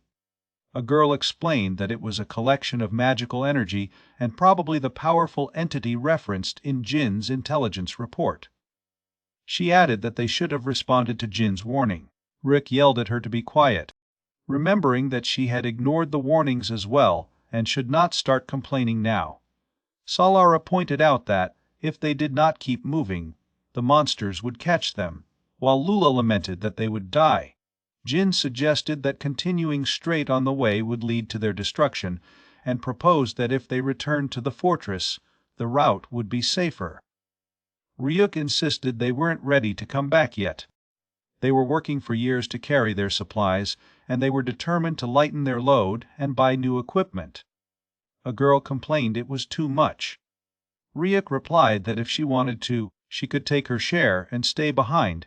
He decided they'd leave Jin there. Jin begged him to listen, pointing out that there was a path of beasts near, where smaller animals escaped from larger monsters, indicating that there was still a way for everyone to survive. Ryuk questioned Jin's authority, especially since he couldn't even cast a single spell. He remembered their call in the hometown, remembering how Jin begged him to become an adventurer. but now he felt Jin was just dragging the party down. He didn't want to waste expensive magic tools on something like this, so he decided to trust his abilities. Using advanced water magic combined with earth magic, he created a muddy well under Jin, causing it to sink. Jin felt the weight of the cargo pulling him down and realized he was getting stuck. He called Ryuk, asking what he was doing. Rick instructed Solara and Lula to retreat, while the useless distracted the monsters. They agreed and started leaving. The other girl, Kalar, was standing for an eternity. But he finally started running, too. Jin shouted that there was still a way for everyone to survive. But then, they had already abandoned him. He thought if he could use magic like everyone else, he could have saved them. He dreamed of becoming a strong adventurer since he was young. Want to travel the world, defeat monsters, and protect people's happiness. Everything seemed so cool to him, but he didn't have the most crucial skill for an adventurer, the power to use magic. Typically, people began to develop their magical abilities around the age of 5, reaching their magical peak growth in 20. Meanwhile, his childhood friends at the party continued to grow stronger, while he remained stagnant. Despite that, he refused to give up. Instead of magic, he focused on mastering the sword, determined to help his companions. He filled his mind with knowledge and information, hoping to find his own way to strength. However, there was still no way he could overcome magic. Even common magic tools were beyond his reach, forcing him to discard his dreams, as magic was primordial in his world. Then, when the beasts closed to attack him, he felt an overwhelming sense of despair. Suddenly he saw a girl running, wielding a sword on fire, and she quickly killed one of the creatures. The girl was Minori, who happily observed that she had arrived just in time. Lies followed closely, commenting on how close the call was and that she would take care of the magical boar. The boar looked scared, and Lies launched a powerful mixed magical attack known as Dragonia Breath. As Jin observed Lies's ears, he briefly thought she was an elf, wondering if it was really the case. He marveled at his strength, realizing that it has been a while since he saw such a formidable person. He mentioned that with the right combination, she doesn't have to worry about that magic snake over there. She agreed that they could take him down within 5 attempts using his magical power, but he reassured her again not to worry about others. He'd protect that kid. Minori sang, expressing his desire to hear someone say he would protect her too. Lays then approached Jin, claiming that he had been abandoned by his companions for being unable to use magic, as if they could not see the truth about him. She reminded him that instead of being unable to use magic, he was training his body and speed to its limits, believing that one day his magic would flourish. She encouraged him to continue advancing, no matter what challenges he faced. As Jin was about to ask something, Lies suddenly used his power and gently put a finger on his neck, saying that the power of patience. It was precisely the essence of being a hero. He then cast advanced healing magic known as Siralpha, and commented on how fortunate it was that someone like him possessed the hero factor. Jin was shocked to find that his wounds healed without the use of healing potions or curative items, and this happened in an instant. He wanted to know if Lies was a legendary elf. Lies commented that they should actually carry their own equipment, but she was still impressed by how Jin managed to cross the uneven forest while carrying such a heavy load alongside his companions. She then asked if he was doing this without magic all the time, as most would normally use magic tools for transportation. Jin replied that he was born without any magical power, and he couldn't even use those tools. Lies felt that he didn't really have a magical aura, but she noticed that her arms and legs were incredibly muscular, a testimony of her hard training to compensate for her lack of magic. Jin was thrilled to express his desire to be stronger, wishing that his party had never abandoned him. Lies realized that in addition to blaming his companions for leaving him behind, Jin was also blaming himself for being weak. This self-consciousness was a clear indication that he had awakened the hero factor within him. She encouraged him, saying he had the potential to become a formidable adventurer, and she would help make him stronger. If your determination to become an adventurer falters now, that's where it will end. But if there is even a glow of her desire to grow stronger, she continued, reaching out her hand to help Jin. Jin was reminded of his past, his dream of protecting the people's smiles, becoming an adventurer. With a new determination, he declared that with his strength he would strive to become a great one. Full of emotion, he jumped towards Lies. Lies thinks that Minori and Jin demonstrate an incredible determination in their age, which is far from their own past. He introduces himself as Lies, and Jin follows the process. Suddenly, they both hear screams. Minori says Lies that a magical boar is coming towards you.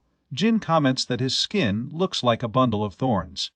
Lies wonders if this is a hardening spell, and he prepares to counterattack it with his own hardening spell, the least festive. He also channels thunder magic to create the Thunder Fist and asks Jin to see him. As the boar approaches, Lies declares that this moment is the culmination of 100 years of training, and he gives a powerful blow to the wolf boar. The impact puts Jin in shock. He reflects that in fairy tales, leprechauns could only use healing magic, and he is surprised by Lies's exploits. Lies suggests that they meet with Minori, and Jin recognizes that what he witnessed is really surprising. Suddenly, a black figure appears, shaken, addressing Lies as the elf hermit and asking why he is in such a place. Lies recognizes the voice of Grillet's memories and wonders if she's a magical beast. He feels a formidable miasma emanating from the figure. Looking at Jin, he sees Jin barely holding up, swinging on the edge of unconsciousness. Lies greets the entity, saying it's nice to meet him, and although he speaks casually, the voice sounds strangely familiar. He reports the incident 10 years ago when that entity launched an attack on the Kukir fortress. Your body is different now, maybe some form of black magic is at stake. Lies is intrigued by how this being has been able to exist for so long as an intangible form of thought, and he notes that it seems to have disappeared significantly compared to that time. The entity enters the body of a bear and mentions the mausoleum of the forest, revealing that its soul is being summoned back to that world, trapped on this very ship. Now it exists only as a ship, attracting power directly from the loyal subordinates of the Demon Lord. Lies thinks of the revered mausoleum and recalls ancient texts describing a land where a powerful entity known as the Divine Beast was imprisoned. In different terms, what is before him is the magical boar, leading him to wonder if he could have been one of the sealed divine beasts. If so, he contemplates the so-called direct subordinates of the Demon King. They must possess enough magical power to temporarily bind the soul of a divine beast to a mere monster. Lies decides he should dive a little deeper into this mystery. He asks if it means the revival of the Demon King is approaching. The boar responds that, in fact, revival is imminent, estimating that it will occur in about 3 years. Once the Demon King is resurrected, the boar will finally be free from the limitations of this body. Lies claims that until that moment, unless he is swallowed by the magical boar first, he asks if he understands. He compares this situation with the ambush of Grillet, noting that his eternal form is approaching that of a beast, dragged by the physical world until he becomes a true creature of this kingdom and time is running out. The bear screams at him, expressing boredom. While attacking, Lies saves Jin, asking if he's okay. Jin agrees, noting that the magical beast has revealed some important information. Lies explains that it was just some kind of magical illusion, and it seems that the mouth of truth is working as planned. Jin wonders when Lies casts such magic on the boar. Liz thinks the boar's very existence is beginning to falter. Even if it is a mighty divine beast, there must be a crack to explore. The bear admits he can no longer predict how long his magic will last. In recent years, he has not shown his true face, and now, with his life at stake, he must obey even the most outrageous commands. You have no choice but to wait. Liz uses her assessment skills to learn more about the wolf boar and mentions Yuva, the active commander of the demon army, who is connected to Ritra. The boar is shocked and asks how Liz knows that name. Liz realizes that the weaker the opponent, the easier it is to reveal information through evaluation magic, becoming a piece of cake. Liz proposes you make a deal. The bear is scared, asks what he means. Liz explains that he will conjure the true shape of the bear with his magic, and in return, he would prefer that he stop pursuing the adventurers as an emissary of the Demon King's army. The boar responds that there is no way a regular elf's magic can accomplish such a feat. In response, Lise demonstrates his abilities, asking if the boar does not think he could live in his original form for a while. The boar is shocked, asking what kind of insane magical energy Lise wielded to match Yuva's power so easily. Lise answers that it's about a fifth of her total power, so you don't have to worry. He thinks the boar's surprise reaction shows how easy it is to be pulled by his magic. The boar says he won't give you irrational orders and once again asks if it's okay for him to fly freely through the skies. Lise ensures he won't interfere with his way of life as long as he doesn't cause bigger problems, but he would love to have a conversation every 100 years or so. The bear agrees, promising to protect Lise and keep his promise always. Lise takes the deal and uses his power to turn the boar into its true form. Jin's shocked to see you're a dragon from the dragon line. Lise comments that it was originally an impressive sight. The dragon smiles, mentioning that this is the body he always dreamed of. Lise asks how he feels now. The dragon says it's not so bad. With a fresh start, he could fly to the ends of the earth. Lise informs him that it will still take some time for his soul to anchor itself fully in the body, but fortunately, he does not plan to kick the bucket for another 900 years. If the dragon needs him, Lise will always be ready to lend him his magic power. The dragon asks whether Lise really intends to live longer than the dragon people who boast of 5 centuries' lives. If that's the case, how could he repay Lise's kindness? Lise acknowledges the seriousness of the dragon and says that if so, he would be pleased if the dragon could harvest some delicious fruits along the way, providing magical power shouldn't be too heavy for him. Actually, it's one of the things Lise always wanted. Lise thinks after that, he'll have achieved what he didn't get in his past life. If giving his body allows him to remain in the heart of Vertra, then the 100 years of training since his reincarnation will have really been worth it. The dragon expresses that Lise is indeed a very peculiar elf and that he is incredibly grateful for his kindness, so he asks Lise's name. Lise reaches out to a fist grip and while doing so reveals her name. He shares that he is also a leprechaun who longs to escape from the ends of the world and wander freely in the vastness out there. The dragon laughs, declaring that they are similar spirits. He then moves his head to gently touch the fists with Lise and performs as Vertra, swearing to be a lifelong friend to Lise Klein. In doing so, he also delivers something to Lise. Lise feels something different and says it should be something that Lise wants.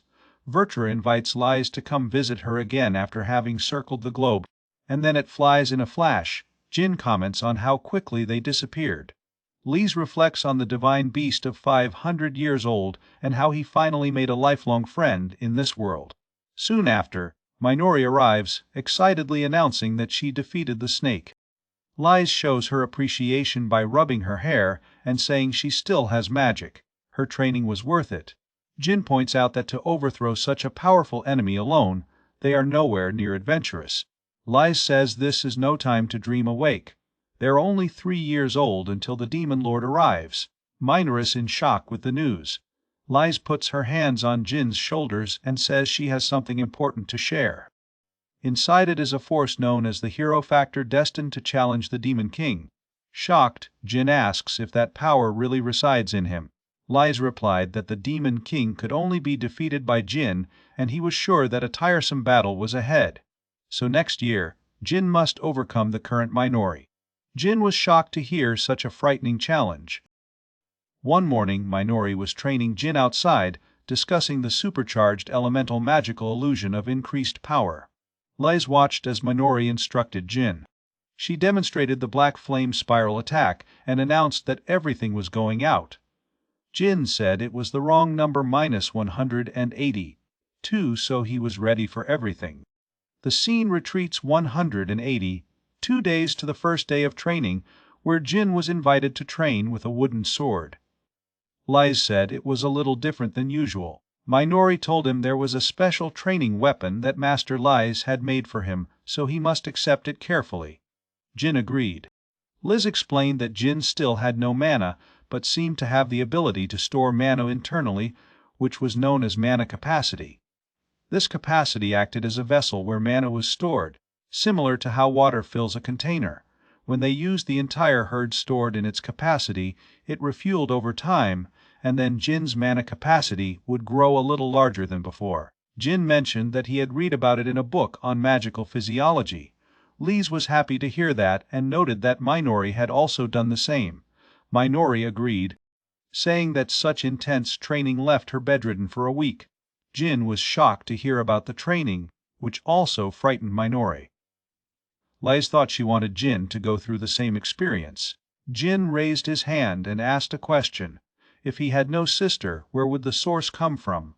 Lise replied that she would fulfill Jin's mana capacity by providing her mana directly. He then transferred that mana to the wooden sword, which contained a magical device capable of storing mana. That way, they could quickly increase Jin's ability. Lise explained that she wanted him to learn to control at the same time, emphasizing that those born with mana also had to learn to use him. Like mastering a language, this process would take years, and it would be a long time to wait for your own mana to develop naturally. Lise noted that since Jin had no mana, his body did not need a mana of recovery, eliminating the need for it at first. This would allow them to avoid the recovery of a week that Minori needed.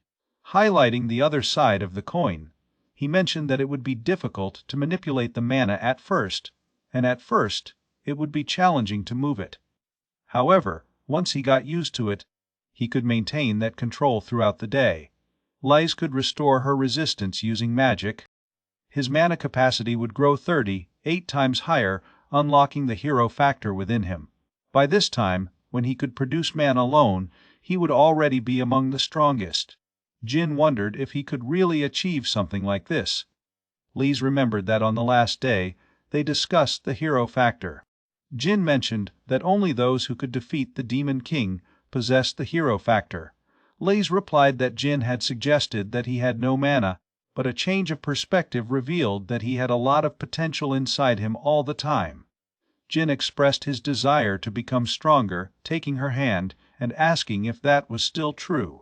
He replied that his most valuable feature was his unwavering determination to never give up. Since then, 3 years have passed since his rival arrived, but Lise wanted to bet on Jin. The scene returned to the present, where Minori ran to attack him with all his might. Jin encouraged her to do just that. Lise thought to herself that this was the 180-tooth duel between Jin and Minori, marking the same time that it had passed since his training began. Jin focused on uniting his body and sword, letting the sensation flow from the sword to his body. He felt the flow of mana. Just like Minori's sword hit his, he noticed it was a mana rupture. Lise recognized that it had been activated. Minori insisted it wasn't bad and declared it could lose yet. With determination, she cut for Jin, promising not to give up. Your attack landed well, causing Jin to retreat. Lise ran to him, reminding him that she knew he wanted to work hard, but recovery was limited to once a day. Trying more would put unnecessary pressure on his body. In response, he activated Alenja's embrace. When Lise turned, Jin mentioned that the mana disruption he had activated meant that now he could use magic. Lise has recognized that he has performed well in the last 6 months. Overcame with emotion, Jin stood up and declared it was time to build his resistance and practice his swings. Lise approached Minori, gently growling at his hair and saying that recovering after mana exhaustion was impressive. Minori said she wouldn't lose either. Lise thought about how she was composed recently and found her beauty charming enough to pass up. So he said that now that Jin learned to channel mana, they needed to move on to the next phase of training to awaken their hero factor and generate mana. According to legend, awakening the hero factor required companions to overcome difficulties together. Lise felt a little restless about having little Jin by his side, but even if he joined them, they probably wouldn't face any real challenges. Soon afterwards, Minori called him, asking him to look forward. As they looked forward, they saw Vritra, the dragon who approached them, saying that it had been a time since the last time they met. Lise commented that it was a very early return and wondered if it was too early for Vritra to be out of mana.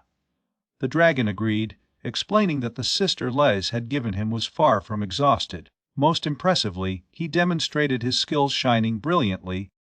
and turning into her baby form, which enchanted Minori. She exclaimed he was all soft. Lays mentioned it might be because Vritra's body was originally composed of pure mana. Minori said it was a reflection of his mana and said he'd call Jin and make some tea. The dragon settled on Liza's shoulder, causing her to ask why he had returned so soon. Vritra replied that the outside world felt uncomfortable with all the demons lurking. Liza continued, noting that with the revival of the Demon King a few years away, monsters and demons were gradually increasing their miasma and beginning to gather. The dragon asked if Liza knew that too. Liza replied that she had seen in the memories shared with him by the dragon. Vritra explained that that's why she decided to stay for a while. Liza was shocked to learn that the dragon wanted to be with them. Vritra stated that he had decided to defeat the demons to regain his peaceful sleep, and if he stayed with Liza, they could defeat the Demon King together. Liza referred to him as a fickle dragon, but Vritra countered that he was not the only one destined to defeat the Demon King. Instead, it was the boy with the hero factor who was the real candidate. The dragon claimed that once Jin awakened his hero factor, neither magic nor the factor would claim all glory to himself. Liza thought it was a dishonest notion, and then told the dragon to observe how humans could change quickly. That night, while the dragon slept, Jin was practicing his sword techniques outside. When he looked at his palm, Minori approached, appreciating his hard work, but she warned him not to exaggerate, reminding him that impatience numbs the sword. She gave him the tea she had brought, and they both sat under a tree. Jin wondered if someone like him could really become a hero. Despite all the help he had received, he only managed to use a small amount of Liza's mana, and he felt the pressure to live up to Liza's expectations. Soon after, Minori interrupted his thoughts asking if he remembered the fairy tale where the hero defeated the Demon King. He agreed, mentioning that he had read that story countless times since he was little and had always admired those heroes. Minori pointed out that not even the fairy tale hero would have been called a hero if they hadn't defeated the Demon King. Not that they could defeat the demon because they were heroes. They became heroes because they defeated the Demon King.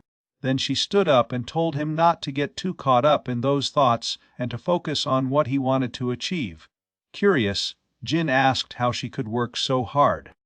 She replied that it was what Liza said about defeating the Demon King, adding that once he mentioned that even if it took hundreds of years, they would eventually defeat him. Minori added that even if they could not defeat the Demon King, Liza would surely find another hero factor, and they would embark on new adventures with new companions, eventually overcoming the devil's threat. She noticed that even if she stayed with him until his death, it would only be a small part of Liza's life. Minori was sure that both in the past and in the future, many would admire Liza, but that thought frustrated her a little. She didn't want to connect the future to someone else. While she was still alive, all she wanted was to be there for him and help him. Even if it meant becoming a hero to defeat the Demon King, she asked Jin if everything was okay. Jin smiled and replied that she was incredibly nice. The scene changes to the 365th day of training, where Minori and Jin face each other. She uses advanced fire magic, invoking a flaming sword. Jin thinks for himself that now is his chance. He activates the magic blocker to block her attack. Minori comments that no matter how many times he extinguishes his flames, she can still use the enchantment. He answers that he will not allow her to do this, and even when he fights her, he feels that it is not enough. He realizes that magic interference alone will not be enough to defeat Minori. A dragon perched on Liza's shoulder watches the scene unfold. The dragon comments on Jin's progress, noting that his magical control and swordsmanship have improved dramatically in the last 6 months. Liza points out that he had already mentioned how humans adapt quickly. The dragon answers that despite this progress, Jin's level is still not enough to impress him. Liza suggests you make a bet. If the dragon is surprised by Jin's growth during the match, Liza will grant you a request. The dragon agrees, but notes that the opposite is also true. He expresses his confusion about humans, wondering why, if they live only for about 60 years, they strive so hard. Lies explains that it is her obsession with her dreams that drives them.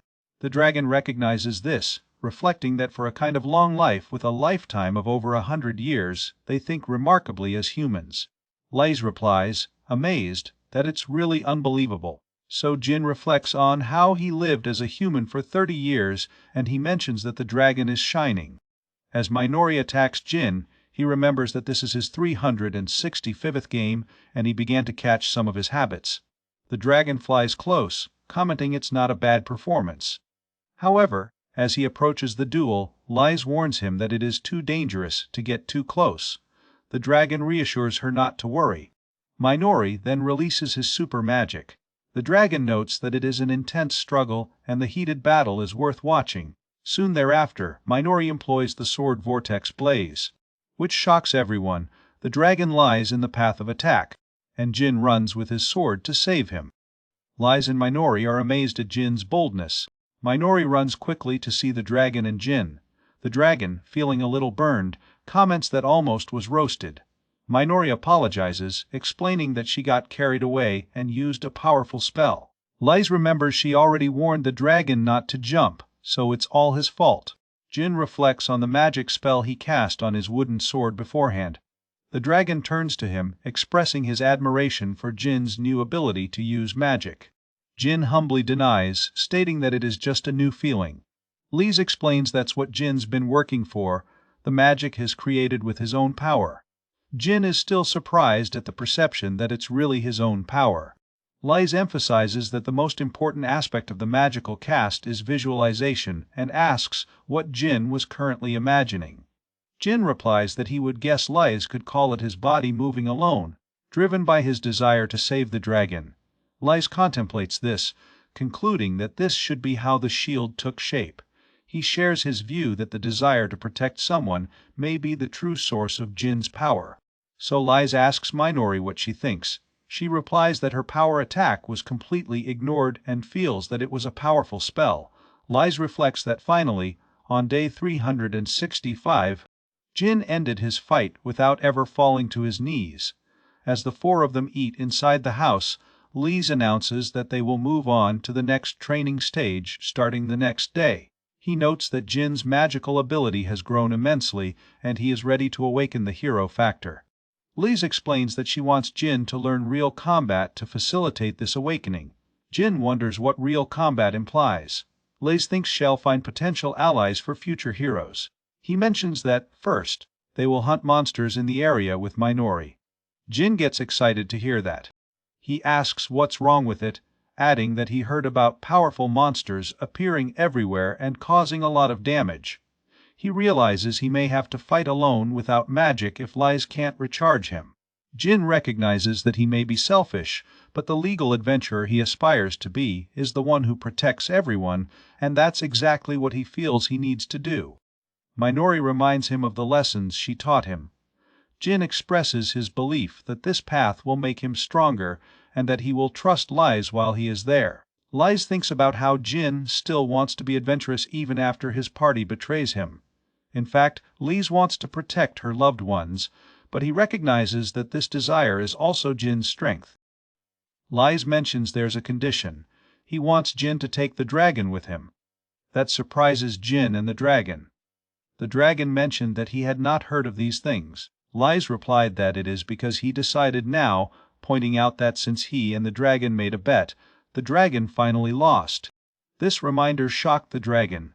Lies added that to avoid being sealed again, the dragon should learn more about humans. The dragon understood and declared that he would witness Jin's journey. Jin responded, feeling calm. Minori then asked Lies if that was acceptable. Lies replied that the dragon would serve as the final bodyguard and that awakening the hero factor requires allies who can use all four elementary magics. Since the dragon can use fire magic, he'd play one of those roles someday. That night, Jin packed his belongings and informed Lies that he and the dragon were leaving. Lies agreed, thinking she expects Jin to become the hero who protects everyone. Minori noticed Jin's expression and commented that he seemed lonely. He recognized his observation, saying that while Jin was leaving, more importantly, he felt a little left behind because Jin was so brilliant. Minori reassured him. saying that Jin was the kind who could work hard for everyone and that she was sure he would always be next to Lise. Lise looked at her and, taking her hand, admitted that he was always afraid. He feared inevitable farewells, knowing that he lived in a timeline different from everyone else, but realized that it was just running away. He remembered that Minori and Jin lived seriously and that using Liza's life as an excuse, he was not actually living in the present, just as he had not lived in his past life. Suddenly, he kissed Minori, thanking her for everything and expressing his love for her. He reflected in his desire to live with her as much as possible. Overtaken by emotion, she held him tightly, saying that she was so happy and that as long as she lived, she would support him. Lise thought for herself that she would do everything she could to make sure they could be together. One morning, while she was practicing outside, Lise approached her, asking for a moment of her time while he needed her advice. She wanted to know what kind of advice he was looking for. They sat under a tree, and he explained that with Jin gone, and while waiting for his hero factor to wake up, he was contemplating what they could do next. She noticed that they couldn't sit around doing nothing, and she thought living alone again had been a happiness for her. Lise then suggested that they should go to the Demon Kingdom. He drew the map that the dragon had given him, pointing to the great circular forest, Vastra, which was far beyond its present location. Deep in the forest was the resting place of the Demon King, Lestesia. Around was the kingdom of demons, where demons lived. She felt a trembling of fear with the mention of demons in the forest, remembering how they were always said that demons were extinct, making it difficult for her to believe. Lise explained that they simply were not able to perceive their existence, mentioning the magic of perceptual interference, which was similar to the barrier of their elves. She replied that if that were true, so they were too late in their knowledge. Lise admitted that honestly they knew almost nothing about demons, their biology, their numbers, and even the objectives of the Demon King. They needed to ensure that Jin could defeat the Lord of the Demons, and for that, they had to understand their enemy. She mentioned that in Jin's generation, it was different. Lise then talked about Minori and asked if she would come with him. Excitedly, she agreed. Lise thought about the 3 years ahead if demons invaded, Jin and Kukir Fortress would be on the front line. To stay with Minori forever, he had something important in mind, and he was determined to do everything he could. A week later, they were walking through the woods when they saw a bush. He wanted to know what it was. Minori said she didn't see anything, but when she leaned to look closer, she was afraid to see a half-monster body appear from within. Lise speculated it must be the entrance to the gate of hell. By using his power to enter, Minori was shocked to see the whole landscape change around them. Lise noticed there seemed to be a unique barrier. They could leave, but they wouldn't. The black mist surrounded them, and while both covered their mouth and nose with their hands, Minori wondered if it was miasma. He confirmed that it was rather dense and suggested that they advance as the Demon Kingdom began there. After a month of walking, they entered a ruined village. Lise commented that they had not yet found demons since entering the Kingdom of Demons. Minori wondered if anything had happened on the demons' side. Watching the marks on the ground, Lise noticed that the village had been devastated by monsters, but he could still feel magic nearby. He warned Minori not to let his guard down. She claimed that they were finding more and more monsters, and those they faced were getting stronger. Lise noticed that the miasma was thickening, and although he was using purification magic, he asked Minori if she was feeling well. She agreed, thanking him for his concern. He suggested they go a little further. As they kept walking, they saw clothes hanging on ropes, which led Minori to comment that it looked like the village had been destroyed not long ago. Suddenly, they heard someone fighting from a dark street nearby. A man was cornered by a pack of wolves, ready to attack. Minori exclaimed a human was being attacked by monsters. However, Lise quickly denied that they were simply monsters, considering they were in the Demon Kingdom. Minori wondered if the creatures were really demons. As some other people emerged, surrounded and frightened by wolves, Minori went into action, attacking one of the wolves, which caused the escape of the pack. People revealed themselves with horns on their heads, and were shocked to see that Minori had no horns. She realized that even acting on impulse, she had been scratched by demons in the process. As Lise approached, the man exclaimed that they were an elf and a human.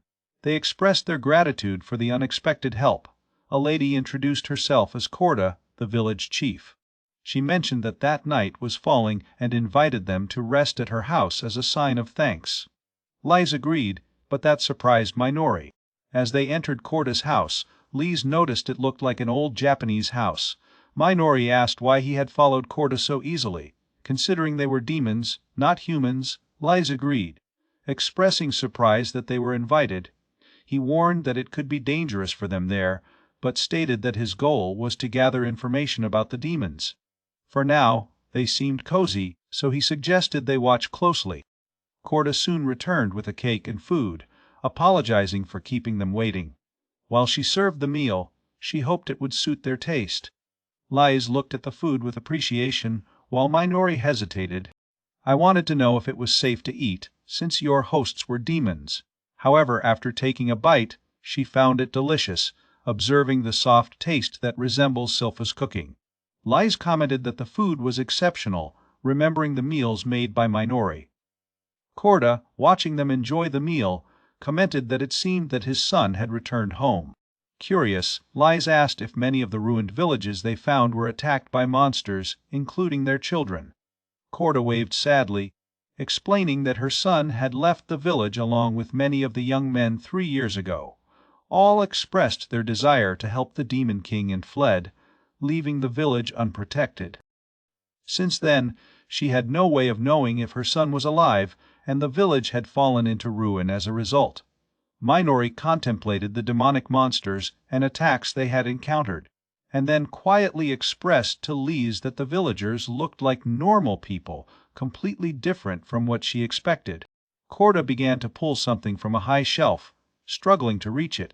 Seeing his difficulty, Minori ran to help, and Corda thanked him very much. Minori offered his help again, but Corda insisted that she would not allow her guests to help. Minori reflected on someone she had already admired, as a mother and queen who had given her happy times, but all had now left. Corda noticed that you would be thrilled to spend time with Minori, and Minori also hoped. Then Corda commented that she could read the expression on Minori's face. Blushing, Minori performed, and the two began working together. Liz watched her interaction with a sense of happiness, and decided to go out to meet others. As he walked, he remembered to read in books that demons were considered enemies of all races. However, he felt no hostility from the elderly demons in the village, leading him to wonder what was different about the younger ones. If the Demon King revived, would Corda's son join him? Would Lise have to fight him too? After a few days of their stay, when they were preparing to leave, Lise presented Corda with the spoils of the monsters they had defeated that day. Corda expressed her gratitude, and Lise replied that they were the ones to be grateful for their hospitality. Minori added that even if they had killed the monsters, inviting the various species that were once considered enemies could still frighten them. Corda noted that although the two may be of different species, they seemed to share a close connection, both faces full of shame, and Corda reminded them not to underestimate the intuition of an elder. She may be a demon, but she fell in love with both. They referred to her as a grandmother, expressing their affection for her in the process. Corda mentioned how lovely she was and wished those two could live in the village forever. Lise thanked her, saying she needed to continue her journey to learn more about the world and the demonic people. The next day, when everyone was together, Lise and Minori had not yet left. He launched the ultra-high-level barrier magic, Valkyria Glitter, and Corda reported it was an ancient barrier spell that would keep the monsters away from the village while Lise was alive. She thanked him, saying that they could now expect their children to return with peace of mind. Lise noticed that her children had fled when they learned of the revival of the Demon King. Corda mentioned that her horns were bright red, which may seem strange to humans, but demons like demi-humans like elves could convert toxic miasma into magical power. Their bodies were adapted to live in realms of demons full of miasma, and the denser the miasma, the more magic they could use. Minori was surprised to learn that demon horns possessed such power. Lays thought about what he witnessed with his own eyes, realizing it was really thanks to these horns that demons could use such magic. Besides the internal magic they used for their work, he knew that they could generate external magic from miasma in the air, so they survived in the demonic kingdom densely full of miasma, even after the hero defeated the demon king. Korda mentioned that when they were young, their ability to feel miasma was at its peak. At that time, her horns were redder than she had ever seen, and even her faces changed. Other demons were talking, one mentioning the rumors about the revival of the Demon King and questioning if there was any truth to it. They referred to their own children as fools for their reckless behavior. Lais thought the villagers did not believe in the revival of the Demon King. Maybe they considered it just an old fairy tale, like humans did. This belief was likely because they had been so kind to him and Minori. But the rebirth of the Demon King was not a fairy tale. Minori wanted to know if it was true, and if the Demon King had really come back. Korda replied that all they wanted was for their children to return safely. Lais then recalled his conversation with Grillet and thought about how he always aimed to defeat the Demon King. However, if he did, he would have to kill Korda's son too. So Korda remembered she forgot to give them something. A man then brought out an old worn-out object, and Korda explained that it was not much, but it was a sign of gratitude for protecting his village. When they opened it, Lais realized it was a library. Minori noticed it looked ancient, and it was written in the demonic language.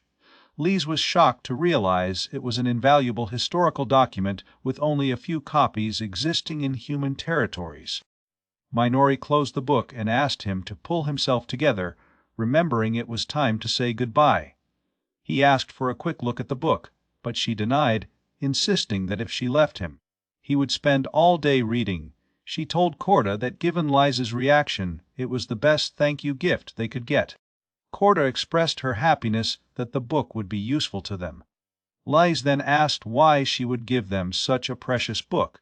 She replied that she believed that his words were sincere and that he really wanted to understand their world. Besides, they protected her village, and she felt it was important to believe that her children would return and that they would try their best a little more. Liza assured her that her children would surely return, and Korda noticed how kind they were. Finally, they left to continue their adventure deeper into demonic territory. The scene changes to a month before Liza and the others leave the village of Korda, where in the guild, a lady told Jin she was afraid he wouldn't accept the missions alone. He was shocked to hear that. Other adventurers spoke about him, referring to him as the doorman of the Crossnail party, but they heard that he had died because he could not use magic and had not been able to escape in time. Then a dragon asked the lady if Jin was not considered a full member. She replied that, for safety reasons, their guild required at least 2 A-rank adventurers to accept missions, and she apologized, explaining that pets did not count for the required number of members. Besides, since Jin couldn't use magic, there weren't many missions he could complete. Jin and the dragon sat together, and Jin seemed visibly disappointed. The dragon told him it was impossible. Jin regretted that joining different parties had been a total failure, and it seemed that everyone in town knew he was incapable of using magic. The dragon hit him on the shoulder, adding that few fools would accept someone who could not use magic. Jin replied that the dragon didn't have to be so blunt. He thought that even though he left his masters with determination, he could not let it discourage him. Soon after, a boy came to sit next to him and commented that he had seen Jin earlier in the guild. He asked if it was true that Jin couldn't use magic but still wanted to be an adventurer. The dragon wondered where this boy had come from so suddenly. The boy explained that he had just arrived in town and was alone. He then offered to form a party with Jin, stating that they could handle the extermination of a magicless rabbit and that he would take care of everything if necessary. He added he didn't care if Jin had a pet. The boy performed as Raiden, and Jin shook hands, performing in turn. Both smiled, and Raiden said they should get along and take the rest to him as the best wizard in the village. Jin was surprised when Raiden mentioned he had captured a rabbit, asking if it was true that Jin couldn't use magic. Jin confirmed this, explaining that he had felt as inconvenient and difficult was without magic, and that he had realized it several times. He still had a lot of training to do, and to get closer to his master's level, he needed to work harder and harder. With that, he ran towards the forest. Raiden was surprised to see Jin, and say he was just helping out a little bit, but it seemed like he had joined with an absolute monster. That night, the Crow's Nail party, led by Ryuk, was sitting in a corner, while two other adventurers nearby were discussing the rise of Crow's Nail to prominence. They noted that the party had been a rising star until a year ago, but rumors about Ryuk killing his own members toppled them, especially with regard to the doorman who could not use magic. However, there was a rumor circulating that the doorman was still alive and that suddenly he shone alone in the guild. Now he joined some hillbilly. Ryuk interrupted the conversation with a glance, asking if it was true. Raiden was fighting a monster, using his magic to attack, but the creature escaped and ran towards Jin. As Raiden asked Jin what to do next, Jin activated his magic disturbance with a blocker, and wielding his sword, he killed the monster. Raiden commented that Jin actually accomplished this feat. Jin replied that it was all thanks to Raiden's brilliant distraction. Raiden has reflected on the 2 weeks since they joined. He did not seem to possess any magical power, but could feel the magical output and waves with remarkable clarity. His sword ability exhibited no wasted movement, and he wondered what magical energy was stored in Jin's wooden sword. He called Jin, recognizing that he was really something extraordinary. As they approached the receptionist in the guild, the tension hung in the air. She confirmed that their mission was complete, and the feast travel hopes. He was officially promoted to crank. They celebrated, receiving their bronze buttons found, while Raiden observed that other groups were calling them the Rising Team. However, they found the same old problem again. While reading the search details, Jin mentioned that Devar was so focused on completing missions that he had forgotten the requirements for doing crank missions. Dragon expressed his wish that the guild recognize him as a member and suggested that, if he could return to his original form, everything would be resolved in an instant. Raiden advised Dragon that they were involved in an important discussion and suggested that he go eat meat in the meantime. With joy, Dragon replied that Raiden was really great. So Ryuk came in calling Jin useless. While Jin was looking at him, the others were equally surprised to see that he was still alive. Raiden asked Ryuk if he knew everyone, and then suggested that they might want to join the crank party. Ryuk shouted back, warning them not to play, since they were already a prank party. He then grabbed Jin by the collar, demanding to know how he dared to show his face, claiming that because of their failure they had fallen on Drank. Raiden watched, intrigued by Ryuk's hostility. Angry, Ryuk referred to him as an outsider and told him to shut up.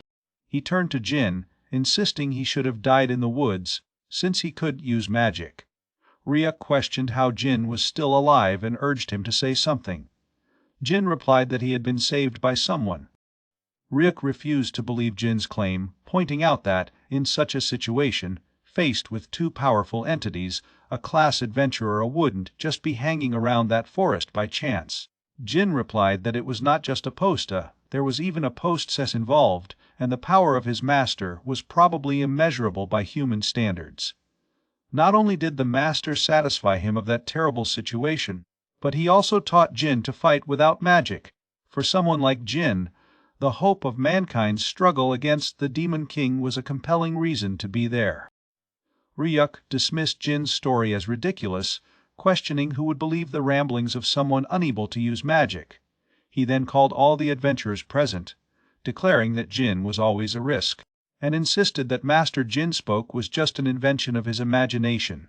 Jin insisted that his master really existed.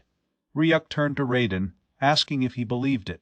Raiden admitted it was hard to accept the story of Jin's master, but he thought Jin wasn't the type to lie.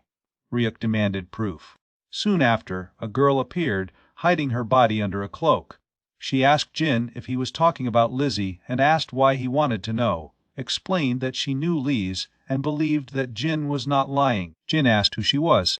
Ryuk grabbed his collar, claiming outsiders should keep their noses off things. At that moment, the girl's hood slipped, revealing her elf traits. A lady ran, calling Rahab and warning her to disappear without notice. All the adventurers were shocked to learn that it was Rahab, the living legend known as the Book of Living History. They marveled at her presence in public, questioning why she was there. With Rahab's support, they began to believe Jin's allegations. Seeing the change in the atmosphere, Ryuk and his group were anxious. A girl asked Ryuk to leave, pulling his arm, but he pushed her, screaming for her to shut up. As soon as he was about to hit her, Jin intervened, attacking Ryuk and demanding that he stop the violence.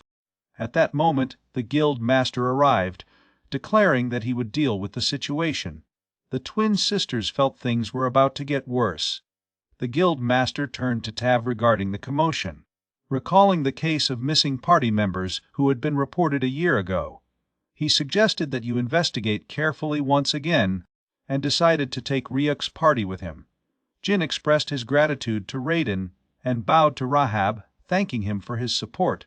She replied that she simply intervened because she recognized a family name. Raiden invited Rahab to dinner with them, and she agreed. When they settled, a girl approached Rahab, expressing her confusion about the situation. Rahab introduced herself and the girl, claiming her name was Anastasia, and that she was Rahab's current disciple. During dinner, Rahab discovered that Jin and Raiden joined to face new missions. Raiden commented that, looking at their group now, no one would be crazy enough to join them. He pointed to the unusual combination, a physical fighter, a land handler, and a strange animal. He provoked Dragon, making him eat the flesh and push him back, saying that while Dragon boasted of breathing fire and being a legendary evil dragon, he could barely light a cigarette. Dragon protested, claiming he wasn't used to his little body and insisted that he had had enough power to kill an entire city.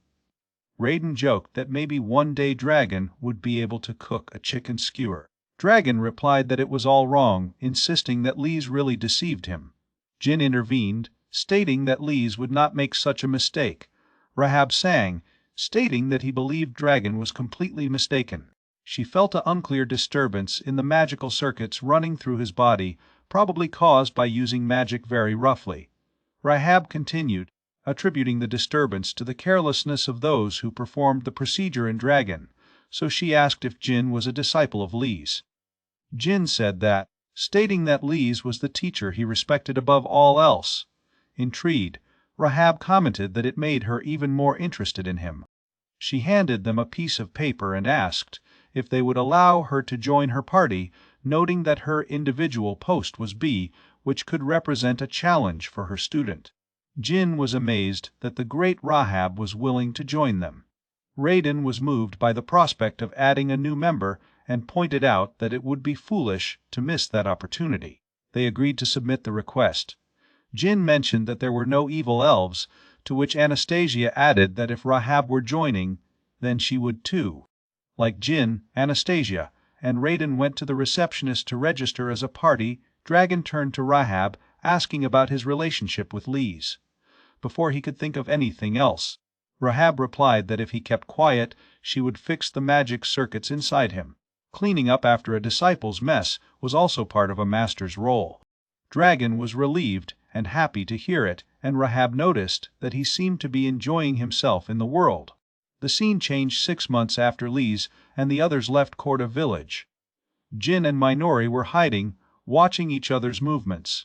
Someone nearby asked if there were any villagers left to offer to the Demon King. Another replied that the village had been decimated by monsters.